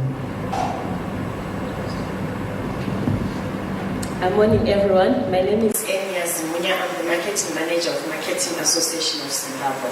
Thank you so much for the eye-opening inspiration that I got from here. Thank you so much about the stereotypes, especially that you mentioned for marketing. Definitely a point of discussion. We need to take this one further. My question, mostly on a personal side, looking at the women. The balancing factor. I remember one time I was speaking to someone, an accomplished woman. Yeah, she had done it all, she had even gone to the C-suite. But she was telling me that one of the challenges, one of her regrets, was that she never really spent a lot of time with her family. Now the kids have grown. Yeah, they are probably going to varsity, and they are strangers. And I know that you mentioned issues about, fine, I want to study, opportunities for women, how do I leave my 2 boys on their own and I'm out there. I noticed possibly in the developed world, you can see that there's that accommodative factor. I have a friend who's in Canada right now who's telling me that I went for my maternity leave for a whole year and I'm going back to you can see that in the developed countries, there's that accommodating issues that accommodates me and my emotions and my talents. But here in Zim, I specifically remember a time when I attended an interview. I believe I nailed it. So I then told them that I'm supposed to be going for maternity. It wasn't showing. I could see all their eyes, they all, I don't know, but I saw the impression. The following day they called me and they said that, you know what, I think let's discuss this at another time. So I think they counted the months that I told. They called me, I think it was 4 or 5 months later, but it was too late for me because I had moved on. So those issues about balance for women, how have you, I know Doc and everyone else is accomplished, and possibly those are some of the struggles. How can organization accommodate a person with their talents and their emotions, and so that at least they are supported? Thank you. think just before the ladies conclude, I've got an example. I was chairman a few years ago. I was chairman of the Net One board, and we interviewed some people for the role of CFO, which is probably the most powerful role in the organization, and found this brilliant woman. We had the right expertise, right everything. But someone in, I have to mention this, the CEO didn't like the fact that we were recruiting a woman and he found out that she was pregnant, and all hell broke loose. This is before we'd given her the offer letter. So there was this discussion to say, this person is pregnant and we're giving her an offer letter and we're going into a year end, and luckily for me, we had a board of 7 people, 4 of them were women. This is extremely important. 4 of them were women. They did not even want the matter discussed. It says, what relevance is it that she's pregnant? And we gave her the offer letter and she actually took up the job. There must be someone looking out for you. Anyway, I think it's very difficult. And I remember I left a 3-month-old when I was at BAT. And I was away so long that when I came back, I couldn't even breastfeed anymore. It all dried up. So it's very difficult. And I think, yes, it helps to have people speak up for you. But for me, it's a very clear policy issue. And we're very far away from that. There's no simple approach, there's no soft approach to creating balance. It has to be embedded within the policies of the institution, finish and clap. Otherwise, you will never be able to have balance. The reality is that even the level field, the playing field isn't level because, and I always say this to my male colleagues, I don't have a wife, okay? It's not that I don't have a husband, I don't have a wife. Because a wife plays such a peculiar, such an intricate, such an important, significant role that unless you have equivalent as a woman, and you never will, no amount of nannies or help can ever match what a wife does for your male counterparts. You'll always be a little bit behind. So unless your organizations have policies that make it such that they're not going to penalize, if you come on board, they're not going to, I think the policies say currently you have to have worked for the institution within a year before you can take maternity leave. So our government policies and our company policies need to change. For me, that's just the clarity. But in terms of, while that's happening, because that takes a long time, one of my mentors at BAT, her name is Nyasha Mutai, and she's now at Stanford. Nedbank. Okay, she moves around a lot. She's very popular. Okay, so she said to me, I was having the same conversation to say, I'm struggling. I've got 2 kids under 5. I have to be traveling everywhere. There's sports day. What do I do? How do I create balance? And she said to me, the first thing you have to do is remember there's no such thing as balance. If you imagine these 2 balls that you're juggling, the only way you can do it is throw one ball so high that by the time it comes down, you're ready to throw the other one. So what that means that if I knew at that point that I was going to be in Zambia for 2 weeks, the week that I'm there, I just go OTT with my son, OTT, so that when I'm gone, yes, I'm still gone, but I don't then have the guilt to say I didn't spend time with him. So when I'm with him in that moment, when I'm with my children, when I'm with whatever space I'm in at the moment, when I get home, I try to be present because I know I'm gone the whole day. So it's difficult. And I think it's an excellent point about policies. They have to change. And in the interim, I think one of the best pieces of advice I ever heard from, she was the first female CEO of Unilever, and she was addressing the woman in the business, well, Unilever in South Africa, I should specify. And she stood up there launching this careers platform about, if you want to get to my level, here are the things you should be thinking about, and all the different types of jobs you could do. And then she said, however, and it's a big however, if you want to be CEO of this business or any business, you have to know what that means. And that means being okay with missing things. If you want to be the mom that can go to every sports day and be present in all those things, then unfortunately, the world we live in, you can't be the CEO. It's just, that's not the world we live in today, right? So say to yourself, okay, I'm going to have to go to Zambia for 2 weeks, so therefore I'm going to miss X, Y, and Z. These are the things I'm going to have to miss, and that's just the reality. And so accept that, and then forgive yourself for it. And it was the most profound piece of advice. If you're not prepared to do those two things, then don't become CEO. Become middle management, and there's nothing wrong with that. There's nothing wrong with choosing to stay at middle management so that you can attend all these things and be present all the time, etc. It's a completely valid life choice. But if you decide that you want to run everything, make the decision, understand the consequences, and then forgive yourself for doing that. Balancing is difficult. I always like to, I think in my introduction I mentioned the mistakes I made, the learnings.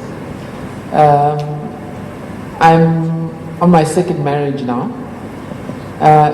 In my first marriage, because I had recently been promoted, obviously I focused a lot on work. And I remember as I was now divorcing with undergoing the divorce, my ex-husband said to me, "You're not married to me, you're married to Stanbic." So it showed that at that time I was not able to properly balance. So I deliberately learned how to balance my time. It was a conscious thing I had to do. Yes, you will miss some things, and yes, you might fall short, but you have to deliberately make certain decisions. What is a priority for you? Is it your children? Do you need to go? Do you need to talk to your boss about it? Is it a company that accommodates this, that you need to be a mom and you need to do a school run? If it's not, maybe look for another one. The second thing I learned was when I had my first child, I worked with a brilliant guy who left the company to move to a smaller entity in Bulawayo. And he asked me at the elevator, "Aisha, how's your son?" I said, "Oh, he's fine." And he said it stuck with me. He said, "Remember that your children will remember that you were not there." It stuck. After that, again, consciously, by 4:35, I must leave the office. Attend to my children. They'll be asleep at a certain time. Then I can maybe pick up on the emails. On the weekends, there'll be some work events, or I will take the kids for some activity. You just have to find a middle road. It will not always be perfect, but you have to consciously do it, and you have to consciously learn how to do it. For me, when I introduced myself, I mentioned the fact that I did my PhD sometime after I'd actually started working. And when I started doing my PhD, my daughter was 2 years old. And I left her with my mom. And a few years later, when she was older, she'd always remind me, "Mom, you left me." And it really pained me for a long time. But then I realized something else. Yes, it made an impression on her at that time. But I then tried to make up for it by pointing out the fact that there were certain things that I had to do. So what I realized is it's when you don't communicate that it becomes a real problem. Even if they're kids, talk to them at that level so that they understand what is going on and why certain things are happening. And get buy-in from your partner as well, so that he's able to cover for you for the times that you can't be there. And if you've got that communication thing going in the family, I think it helps to lighten the burden on everybody. As all the other ladies have said, you can't be there all the time. You cannot get the balance right all the time. But if you're talking to your children and you're explaining to them at all times what's happening, I think the children are a lot more accepting than what we think. And I also think that society has to change. It mustn't always be mom who must be there for sports days, for swimming days, for whatever. Dad should also be there. He works, I work, So let's share the burden and let those children understand that it is mom and dad. Okay, fine, there's some families that are single parent families, but where possible, you should talk to your partner so that you share that burden and the kids don't feel that I was left behind. I think this is quite an interesting topic that we could go on for the rest of the day. Can I ask Sapi just to come and say some final words? Well, I've thoroughly enjoyed myself. The one thing that was said that I'm going to get out of here is the comment to say, forgive yourself for not being there. And I wonder if, as men, maybe that's what we've done. I have discussion, my son is, I'm a grandfather now, my son is got a 2-year-old son, and he's got a bit more time for his son, and we've started having this kind of discussion about how I was never there. I used to look after 3 or 4 countries initially, grew to 7 countries that I used to look after. I used to travel all the time. I'd come home to change suitcases and go to a different country. And maybe it's a sacrifice that I made, and I forgave myself. I didn't think about it like that. And I think maybe the expectation is as women, you need to do the same. Forgive yourself for not being there for the time that you're not there. I'd like to hand back to Sapi now. I think I've done enough damage. Thank you so much, everybody, for staying throughout and actually getting with us to the end. But I think it's really been a worthwhile morning. The insights that certainly that I've gleaned, and I certainly hope that everyone here sitting in respective marketing positions has also gleaned, have been very beneficial. It's been a fantastic conversation. Let's continue it. The panelists are here, so if you still have time and there's still things that you want to discuss or you want to share with them, we are still here. You can certainly still have access to them. But I know that we've got a day to get to. Thank you so much for your time. And let's remember that women are not, I really loved what Aisha said, women are not a consumer, a corporate social responsibility. Women make business sense. Don't ignore 54% of the Zimbabwean population, certainly in our context. Don't ignore the people that are going to control 70% plus of the disposable income. They're worth looking into, worth figuring out how can you align your brand, align your business to this potential market. So thank you very much. Enjoy your day.